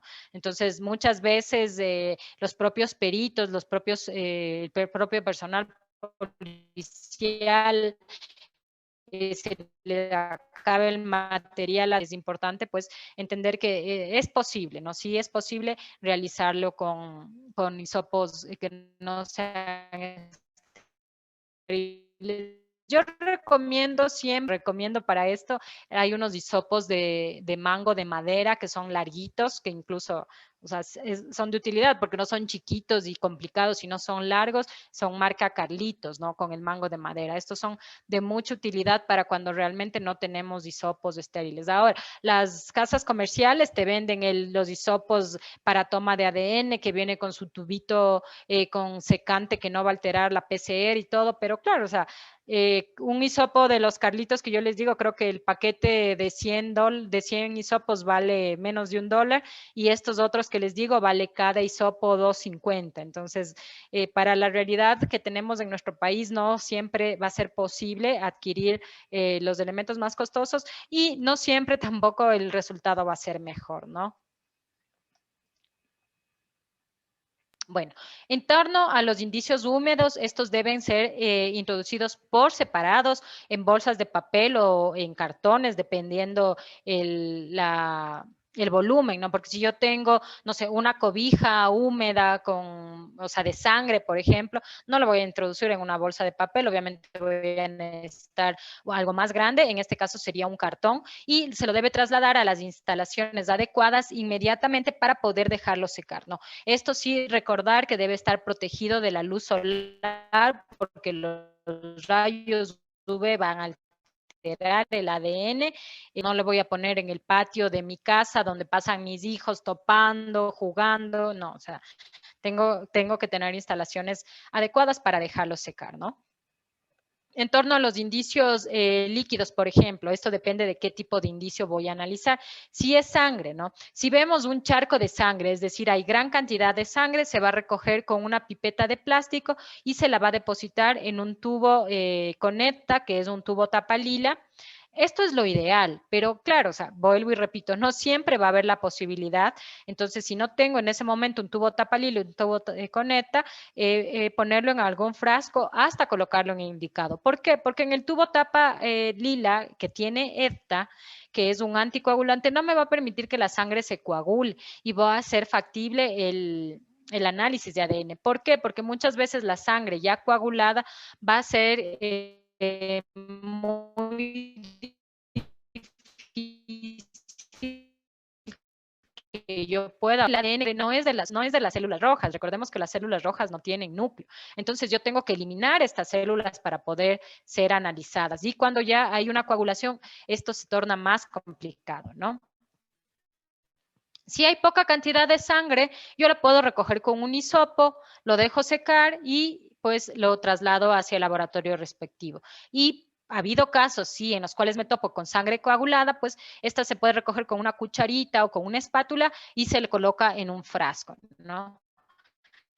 En el laboratorio tenemos varias opciones como para realizar estos análisis y obtener de muestras complicadas, pero sí es importante también el previo al análisis, ¿no? De todo lo que tenga que ver con preanalicios líquidos. También tenemos lo que es líquido seminal. Si nosotros encontramos en un preservativo, este debe ser atado, ¿no? O sea, tomar un hisopo del preservativo, todo también va a depender de la cantidad, ¿no? Entonces, el preservativo no es muy complejo de trasladar. Yo sí prefiero que lo trasladen completo, pero ojo, es importante que me mandan el hisopo, el preservativo que tiene mucho líquido seminal, lo meten en una bolsa de papel y así te mandan. Entonces, claro, cuando llega, no tiene el preservativo ya ningún fluido porque todo está desparramado por la bolsa de papel. Entonces, con suerte se ha logrado obtener de la bolsa de papel. ¿Por qué no les recomiendo tomar un hisopo? Porque del preservativo uno puede obtener muchas cosas. Entonces, yo personalmente, cuando recibo un preservativo, ¿cómo es el análisis? Yo hago un hisopo por fuera, porque esto me va a poder determinar con qué tuvo contacto, ¿no? Entonces, si yo al hacer un hisopado del preservativo en la parte externa, digamos, me topo con un perfil femenino, puedo determinar que corresponde a la víctima, ¿no? Si yo me hago por dentro un hisopado, pues me voy a topar con el perfil de quien lo usó y haya o no haya dejado líquido seminal. Ojo, muchas veces puede no haber habido eyaculación, pero incluso se han encontrado pelos, ¿no? De los vellos púbicos ahí con bulbo raquídeo que han sido pues útiles para obtener el ADN del agresor, la cantidad, ¿no? Obviamente, pues hablamos de líquido seminal, no es que va a haber charcos de él, pero sí es importante un poco determinar qué cantidad. Aquí, por ejemplo, vemos una imagen que yo la puse de un hombre abriendo el preservativo, ¿no? Esto también es importante porque muchas veces en la escena del delito se encuentra la fundita con la que utilizó el preservativo. Quizá él fue muy precavido, muy cauto y se llevó el preservativo en la bolsita, en el empaque del preservativo. Entonces, es importante también que las personas que hacen el levantamiento no descarten estas posibilidades, ¿no? En cuanto a la orina, si encontramos muestras de orina que puede darse, pues igual recoger con una pipeta de plástico y depositarla en un tubo. O igual, si no se tiene, pues con un hisopo y dejarlo secar, ¿no? Podemos toparnos con pelos. Cada uno de los separado, con pinzas y guardado en una bolsa de papel. Alguna vez habían encontrado en una escena varios pelos en distintos puntos y todos los metieron en un solo empaque. Entonces, no es lo adecuado, ¿no? No pedimos, o sea, si bien es cierto, nosotros analizamos únicamente ADN nuclear, pero no pedimos que se dé, o sea, que si es que no encuentran bulbo, no nos lo traigan, porque no es deber del que está levantando hacer este análisis, ¿no? Aquí vemos, por ejemplo, en esta imagen del centro que hay varios cabellos, ahí puede haber mechones cortados o arrancados, entonces sí es un trabajo que lo tenemos que hacer en el laboratorio, de ir determinando poco a poco la presencia o no de bulbo raquídeo. Muchas veces en el cabello se puede obtener, no, o sea, son cabellos que no tienen raíz, pero se puede obtener algún fluido o el perfil genético dejado por otra persona, ¿no?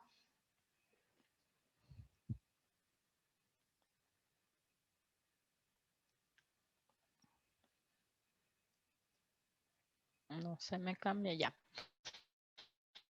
Bueno, los restos cadavéricos, ¿no? En torno a los restos cadavéricos, si están en buen estado de conservación, lo ideal es extraer tejido muscular. Es decir, si es una persona que falleció hace poco tiempo, podemos extraer tejido muscular y guardarlo sin líquido fijador, ¿no? Esto es importante, sin líquido fijador, porque normalmente, ¿qué utilizan? Formol, y el formol va a inhibir totalmente la PCR y no me va a poder permitir obtener un material adecuado, ¿no? Entonces, esto es importante. Si ya está en un estado de putrefacción muy avanzado, pues lo que debemos hacer, lo que les explicaba ayer, obtener un hueso largo, que puede ser un fémur, o dos piezas molares en buen estado, ¿no? Dos piezas dentales, en este caso molares, que estén en buen estado.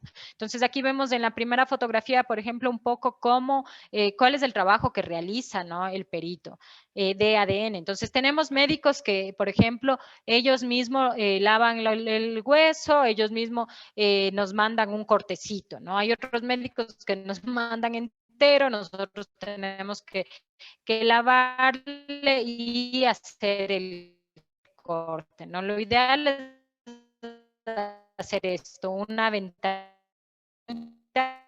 en el hueso para poder obtener el material adecuado. Sí, y en la muela, como vemos, pues sacar el proceso de descalcificación, que es fundamental. Me dice Diego Cabanilla, ¿qué tanta cantidad de pruebas se debería recoger? ¿Existe un punto en que se descarte por exceso? Existe lo que yo les comentaba el día de ayer, ¿no? O sea, si tengo una persona que le hirieron en este punto y se traslada a 3 metros más allá y va goteando, goteando, goteando, goteando, recogieron 26 hisopos desde donde estuvo herido hasta donde cayó, sí, o sea, es demasiado. Yo personalmente no lo analizo, hablo con el fiscal y le comento que me parece realmente ilógico analizarlo. Ahora, esto porque estamos hablando de hisopos que tomaron de la misma muestra prácticamente, ¿no? Porque es la misma sangre de la persona que va goteando. Obvio, esto también, ¿por qué? Porque realmente así se dio el caso, porque qué tal que yo asumo que los 26 hisopos son de la misma persona, pero fue una batalla campal y ahí muestra uno se tomó del baño, otro se tomó de la sala, entonces todo eso es importante tener el antecedente del caso para poder determinar con suma precisión si realmente me vale o no tomar las muestras. No te puedo decir que haya una cantidad de pruebas, ¿no? Todo depende de qué obtengo. En los casos criminalísticos, los indicios son, o sea, son una ruleta rusa porque no sabes cuándo o no vas a obtener un resultado. Por ejemplo, yo realicé el caso del doble asesinato que ocurrió en Montañita de las ciudadanas argentinas. Este caso fue, o sea, nunca en la vida yo había recibido tantos indicios, ¿no? Primero porque hubieron varias escenas del delito, o sea, segundo también por la presión mediática y tercero por la presión internacional, ¿no? Entonces, normalmente una recepción de indicios, digamos, de un caso que tenga unas 6, 10 indicios, te toma como mucho unos 40 minutos, una hora. En la recepción de los indicios del caso de Mariana y de Connie fue día y medio, o sea, las 8 o 9 horas de un día y 4 o 5 horas del otro día, el que nos demoramos recibiendo todos los indicios, ¿no? Y obviamente analizándolos, ¿no? Si, las carpetas de este caso son 2 carpetas de estos archivadores BENEC, porque no nos alcanzaban las carpetas normales, ¿no? O sea, se analizaron muchísimos casos. De hecho, para realizar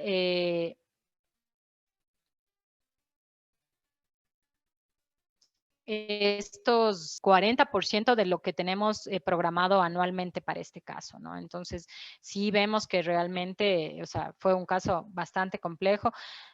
¿Qué sirve y qué no? Sí es medio, o sea, subjetivo, yo creo, porque ya depende también de los investigadores, pero sí, o sea, yo considero que sí se debe determinar qué realmente es de utilidad para no tener siempre que gastar tantos recursos en los casos. Ahí tienes Johan, otra pregunta. sí. Johan Aguila te pregunta, disculpe, los cabellos cortados, entre paréntesis, sin folículo, ¿no son de ayuda para la extracción y análisis de ADN? Y en caso de ser así, ¿se presenta algún reporte de indicio que no es ayudante en la investigación? Ya, como les comentaba, Johan, cuando no tienen raíz, cuando no tienen folículo piloso, no podemos hacer análisis de ADN nuclear, ¿no? Que es el principal análisis que se hace, porque tanto para cromosoma Y o para marcadores autosómicos se obtiene del núcleo de la célula, ¿no? ¿Qué pasa? Que podemos hacer ADN mitocondrial, pero aquí en el país no se hace, entonces en pocos casos que realmente han sido o sea, necesario, como que es el único indicio, se ha mandado a otros países para realizar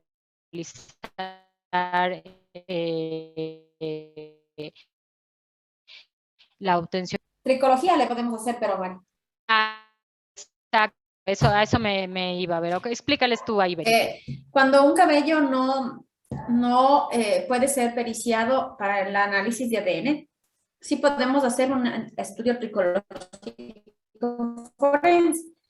El estudio tricológico puede ser de 2 características. La primera es un estudio tricológico comparativo entre una muestra dubitada y una indubitada. O sea, es decir, la muestra del sospechoso propiamente retirada de su cuero cabelludo y segundo, la muestra que es recolectada en escena, en la mano de la víctima, en cualquier sitio que sea encontrado. O un estudio propiamente solo de muestra habitada, color, características, si puede ser de hombre o puede ser de mujer, dimensiones, estructuras. Entonces, eso nos puede llevar también y no podemos descartarle en un elemento piloso, no puedo descartar una pericia tricológica porque esa es fundamental, inclusive las fibras, sí podemos nosotros también hacerlo. Entonces, no puedo descartar pero sí puedo pedir otra experticia que me ayude o me corrobore el análisis investigativo. Pregunta, ¿no? Tú me dices si en caso de ser así se presenta algún reporte. Y recuerden también que yo les comenté que en el cabello se puede obtener tal vez fluido biológico o material, o sea, genético de alguien que estuvo en contacto y puede ser fundamental. Entonces sí, lo analizamos. O sea, si veo que realmente no hay bulbo, yo lo que puedo hacer, dependiendo, si es un mechón cortado, por ejemplo, lo cortaron aquí, yo lo que puedo hacer es pasar un hisopo para hacer el análisis, a ver si tiene algún tipo de material genético, ¿no?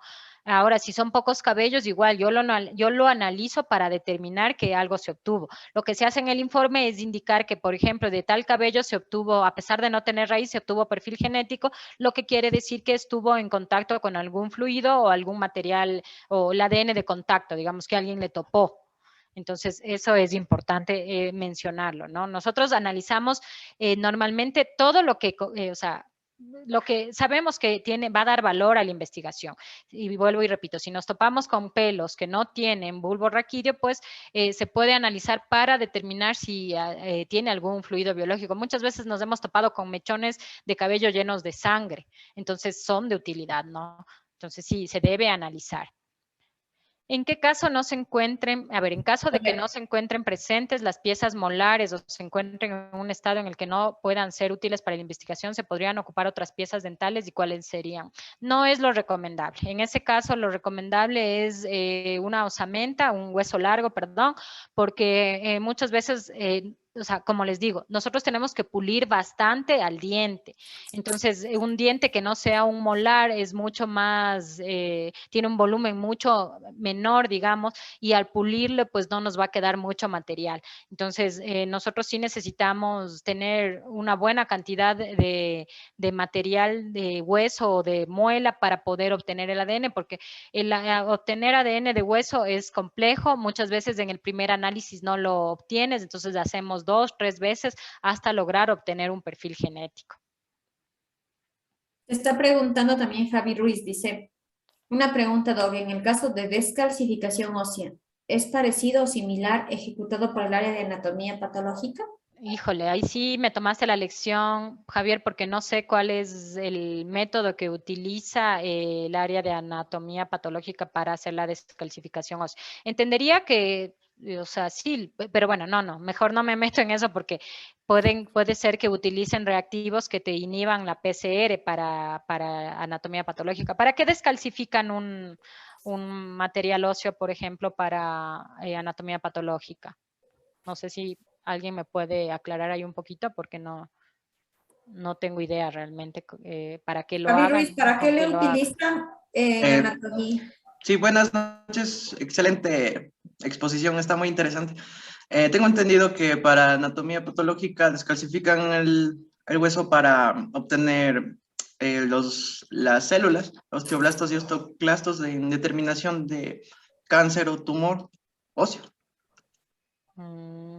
Puede que te Sí, sirva. sí, puede ser que sí. O sea, ahora hay Es que muchos eso es métodos. analizando, eso es analizando. Buenas noches, doctora. Buenas noches. Excelente su presentación. Lo que acabó de decir el compañero, eso es cuando se está investigando tumores, si hay cáncer o no. Ahí sí, ahí se destruye lo que es la parte de descalcificación del hueso.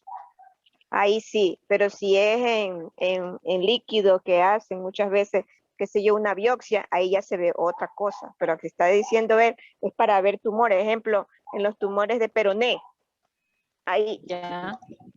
Pero lo hacen Ahí con sí. marcadores tumorales. Claro. Entonces, P53. Entonces debe ser el método similar, sí. Como para la descalcificación, ya sea de huesos o de muelas, se utilizan pues varias técnicas, ¿no? Ahora ya hay kits comerciales, muchas veces con EFTA, con fenolcloroformo, bueno, tenemos varias opciones, ¿no? Pero lo importante es que se utilicen elementos que no me vayan a inhibir la PCR, ¿no? Igual recordemos que cada vez es mucho más avanzado la ciencia y cada vez los kits que se realizan para la obtención del ADN vienen con sus propios inhibidores. Por ejemplo, cuando yo recién empecé hace 11 años, para obtener el ADN de una mancha de mezclilla, es decir, de un yin, era bastante complicado porque nosotros hacíamos un corte Y en ese pequeño corte del jean teníamos que, o sea, si vemos, ¿no? Que un jean está compuesto por varias fibras, ¿no? Pero para dar ese color azul de la mezclilla del jean propio, ese químico inhibía antes de la PCR, entonces no se podía obtener ADN. Lo que teníamos que hacer es como deshilachar esas fibras para poder sacar las que estén menos coloridas, las blanquitas que suelen haber, y de esas fibras poder obtener la sangre. Ahora ya no es necesario, porque los kits que vienen ya tienen sus propios inhibidores, pues y sale normalmente la muestra de sangre que sea visible o no en una prenda, ¿no? Recordemos que muchas veces hay muestras, que, por ejemplo, que han sido lavadas, ¿no? Mientras no se haya utilizado cloro, se puede obtener ADN de esas prendas que han sido lavadas también. Ya, ahorita te están lloviendo las preguntas. Te voy a... Mariela Peña te pregunta, buenas noches, doctora. ¿Hasta qué punto es beneficioso obtener un informe en el que no se puede asegurar al juez y más bien entendí que con ese aporte es motivo de duda razonable? Muy amable por solventar esa duda. Muchas gracias. Ok, Mariela. Bueno, nosotros en el informe indicamos que se obtuvo o no se obtuvo, ¿no? Entonces, cuando, por ejemplo, analizamos, digamos, un cabello y no logramos obtener nada, se puede poner que el cabello no contenía bulbo raquídeo, por lo cual luego de los procesos de tal y tal, o sea, todos los procesos que realizamos de extracción, cuantificación, amplificación y electroforesis capilar, no fue posible obtener un perfil genético, ¿no? Entonces, aquí estamos primero aclarando que no tuvo bulbo raquídeo y segundo, pues indicando que se realizaron los procesos y no se obtuvo, ¿no?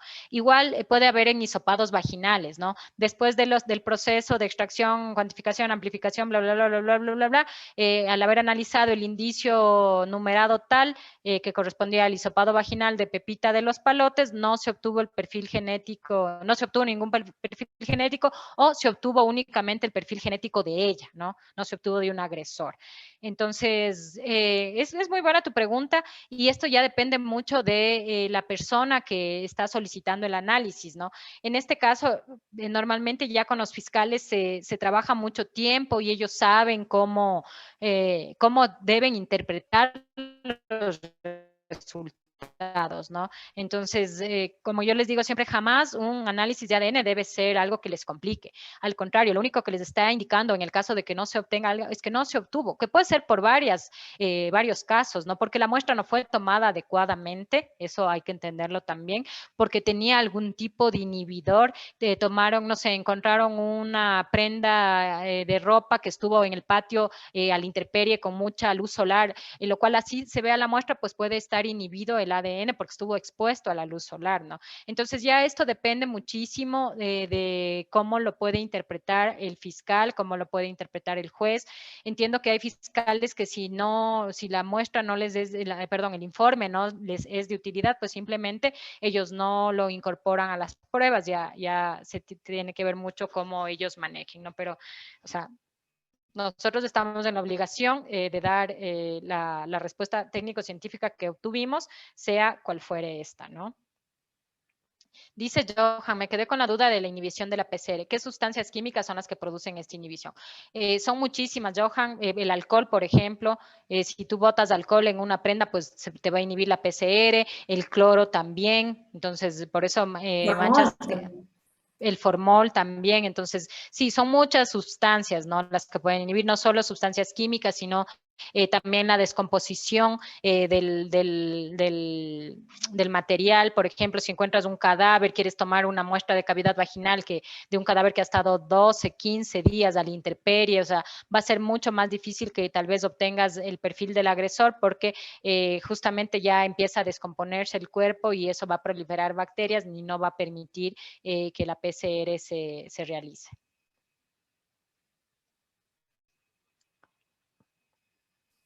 Listo, Mari, no tienes más preguntas. Ok, continuemos. Bueno, entonces aquí les indico, ¿no? Jamás bolsas de plástico, esto es fundamental, porque lo que va a hacer es que la muestra exude y pues pueda proliferar bacterias, hongos, y todo esto también depende mucho de la zona en la que están, ¿no? Si yo estoy en la sierra, pues tal vez la muestra me dure un poco más, pero si estoy en la costa o en el oriente, tener mucho cuidado con esta. Siempre lo ideal, bolsas de papel, bolsas de cartón, y con la documentación adecuada, ¿no? Siempre. La recepción de indicios tiene ciertas características principales, ¿no? Que son, primero debemos entender la correcta verificación de las características de los indicios, ¿no? Y el correcto registro en la cadena de custodia, lo que les decía Verónica, ¿no? Es fundamental esto porque de todo esto se va a basar en la correcta resolución del caso, ¿no? O sea, yo tengo que tener claro cuáles son las características de lo que estoy analizando. No es lo mismo analizar una taza blanca que un vaso azul, y todo esto debe estar registrado en la cadena de custodia, hasta para determinar si en algún punto hubo algún cambio, alguna alteración, ¿no? Y ya como personal de laboratorio, pues seleccionar la parte del indicio a ser analizada, ¿no? Entonces, la experiencia a uno le va dando cierto conocimiento, cierta sensibilidad también. Entonces, yo, por ejemplo, recibo una prenda interior femenina que visiblemente no tiene manchas, pero ya sé primero, pues lógica, dónde puedo obtener ciertas manchas, y también al tacto, ¿no? Puedo ir tocando la prenda y ver, aunque no haya visiblemente ninguna mancha, puedo sentir dónde que tal vez está un poco más duro y puede haber algo de fluido de líquido seminal o de la misma víctima, ¿no? Entonces, esto es importante.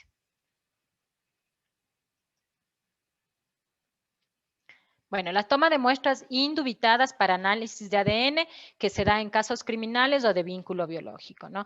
Entonces, aquí vemos varias formas en las que se puede tomar las muestras, todo depende de con qué se quiera cotejar. Y como les había dicho, hay ciertos laboratorios que toman muestras de sangre directamente en tubo tapa lila. Hay laboratorios que solo toman muestras en estas tarjetitas que vemos aquí. Son tarjetas que tienen un papel filtro especial, ¿no? Que va a ayudar a que el ADN se quede en ellas. La marca es FTA en este caso, pero cualquier tarjeta que tenga este tipo de papel filtro puede ayudarnos con un solo pinchazo, con una lanceta, una punción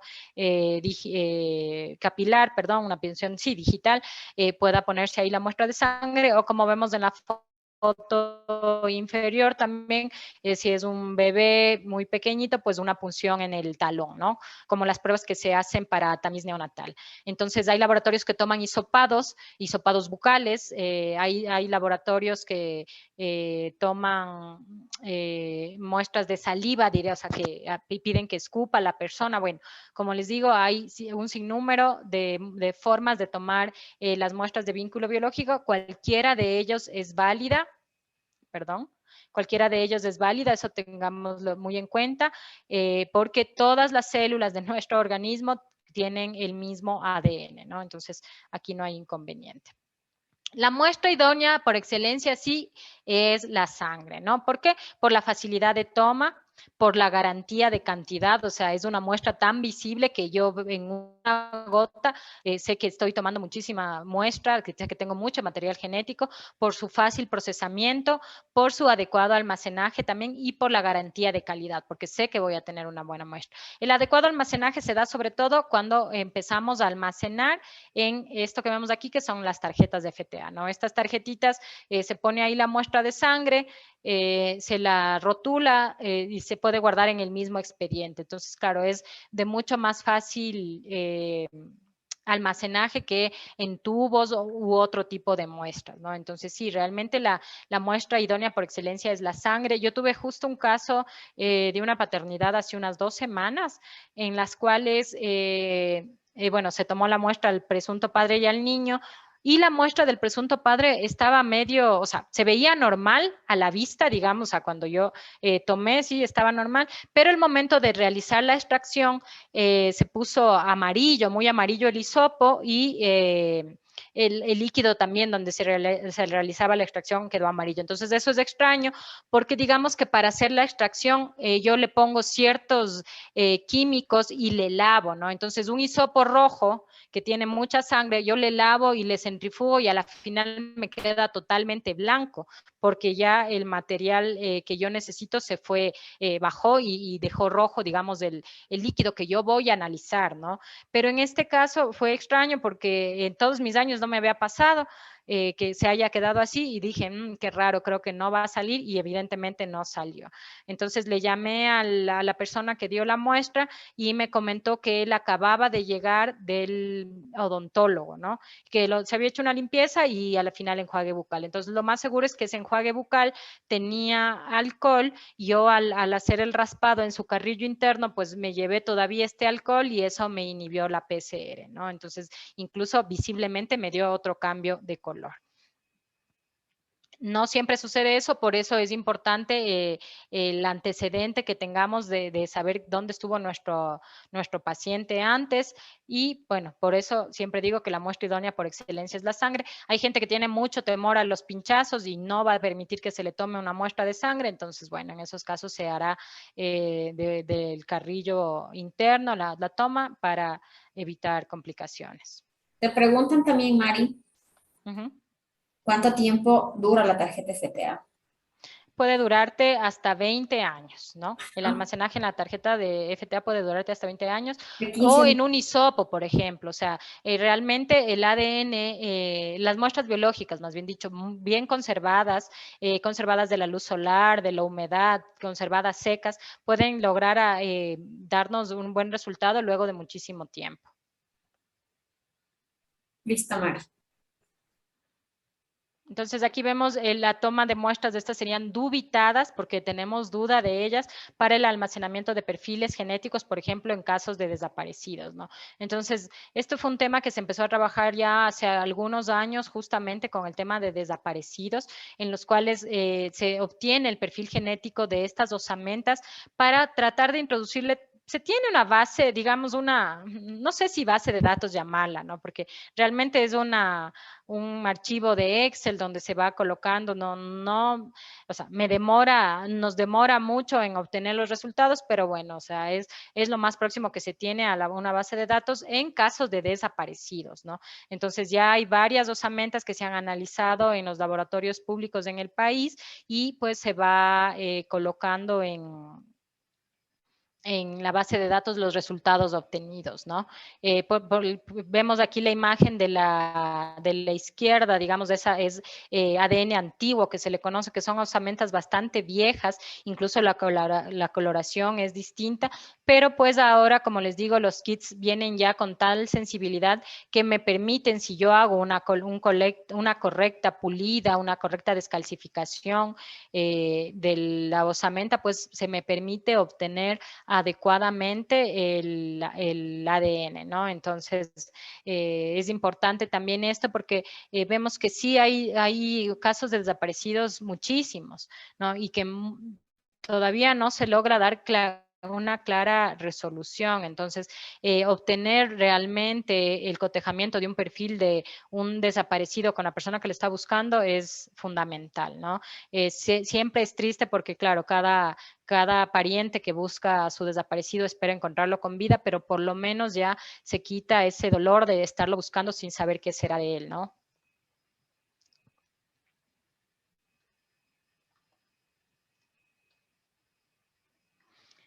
La obtención de resultados exitosos depende de reconocer los elementos que pueden ser de utilidad para el análisis. No todo elemento me es útil, no siempre va a ser necesario analizar una muestra o un indicio, por ejemplo. Entonces, esto ya depende de qué mande el fiscal y de cómo le asesoremos nosotros para saber si dicho elemento me es de utilidad o no, ¿no?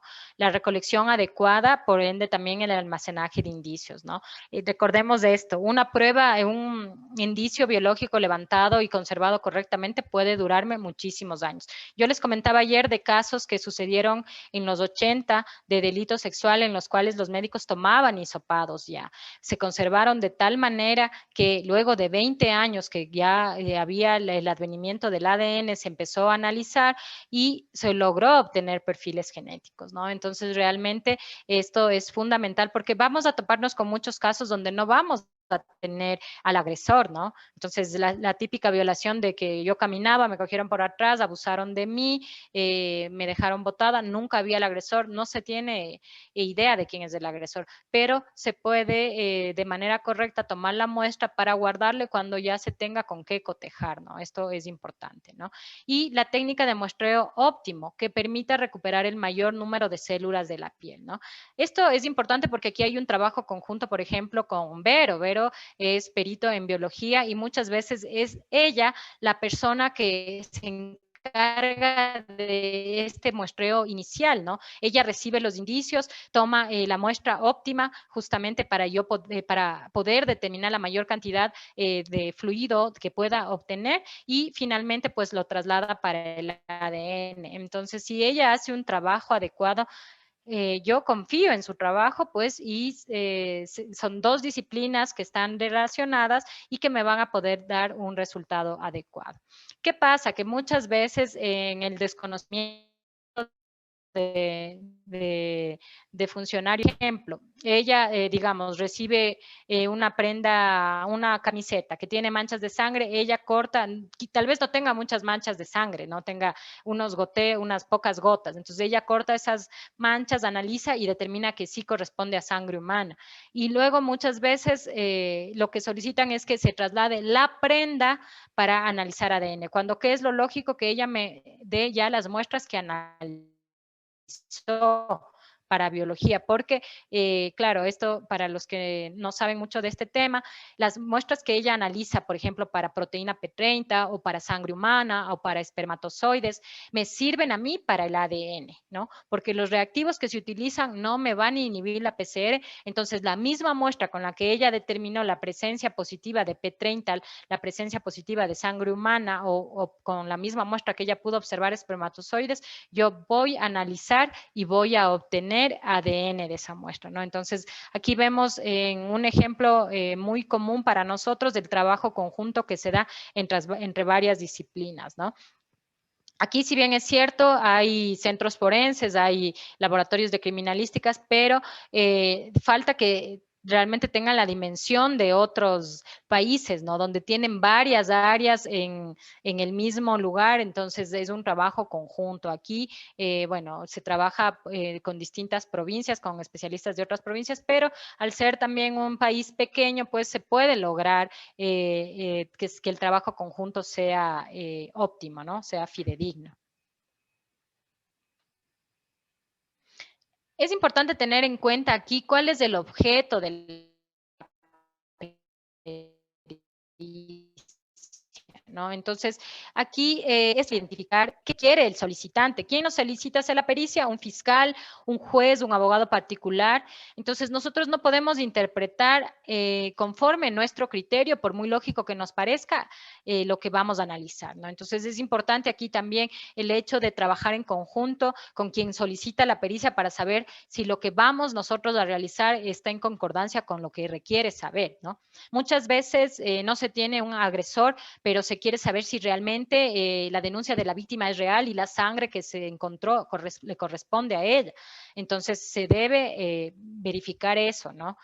Siempre mostrar lo que se haya obtenido y haciendo el análisis que sea más óptimo para el bien de la investigación. Es preciso tener en cuenta que existe una gran diferencia entre lo técnico científico y lo judicial, ¿no?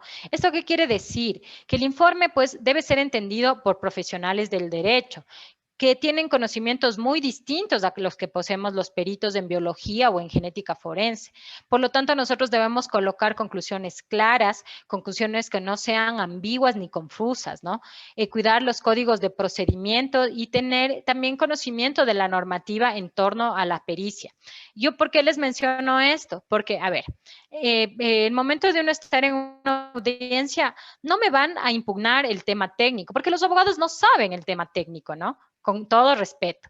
Entonces, normalmente la impugnación no va por ahí, sino va por el tema justamente si la cadena de custodia me la entregaron de manera adecuada, si me posesioné adecuadamente, si se dio el consentimiento informado de los procesados, de la víctima, o sea, todas estas cosas me pueden impugnar los abogados. Muy poco lo van a hacer en la parte técnica, entonces es importante que, si bien es cierto, yo soy bióloga, soy genetista, soy cualquier cosa, pero yo tengo la obligación, si soy perito, de tener conocimiento básico en lo que es justamente la normativa que está en torno al trabajo que yo realizo. Uy, perdón. Chicos, dejé de compartir. Bueno, igual ya terminamos. Y con esta frase me despido el día de hoy. Algo que yo estoy muy de acuerdo, que es mejor arriesgarse a salvar a una persona culpable que condenar a un inocente. Esto lo dijo Voltaire y creo que es fundamental la labor que tenemos los peritos para que esto se dé adecuadamente, ¿no? Para que no seamos cómplices de que se inculpe a personas inocentes porque nuestro trabajo no ha sido el adecuado. Entonces, espero que les haya gustado. Bueno, Mari, yo quiero agradecerte en nombre de todos. El webinar de esta semana ha sido muy importante, muy bueno. Una persona que conoce muchísimo y domina el tema. Creo que muchas de las personas que están aquí les abriste muchas dudas, porque casi todos nos hacían preguntas en el tema genético. Vuelvo y repito una vez más, lo más importante siempre es obtener un conocimiento de alguien que es profesional y experto en el área. Muchos pueden ser forenses, muchos pueden tener maestrías en criminalística, pero muy pocas personas están en el área netamente investigativa. Entonces, esa es la parte fundamental. Lo que nos caracteriza, tu profesionalismo siempre qué decir, creo que no hay absolutamente nada. Agradecerte una vez más y a todos siempre darles lo más importante, que es poderles brindar capacitación de la mejor forma y con los mejores profesionales. Les agradecemos infinitamente a ustedes por su participación, por su tiempo. Esperamos que estos conocimientos sean de gran ayuda para cada uno de ustedes y de todas las personas que están aquí presentes. Recuerden que la próxima semana vamos a tener un webinar súper bueno en cuanto a lo referente a entomología forense, Mari. Un tema que casi no existe aquí, que no se hace mucho, pero tenemos una experta muy buena que nos va a hablar sobre entomología forense y la data de muerte. Entonces, invitarles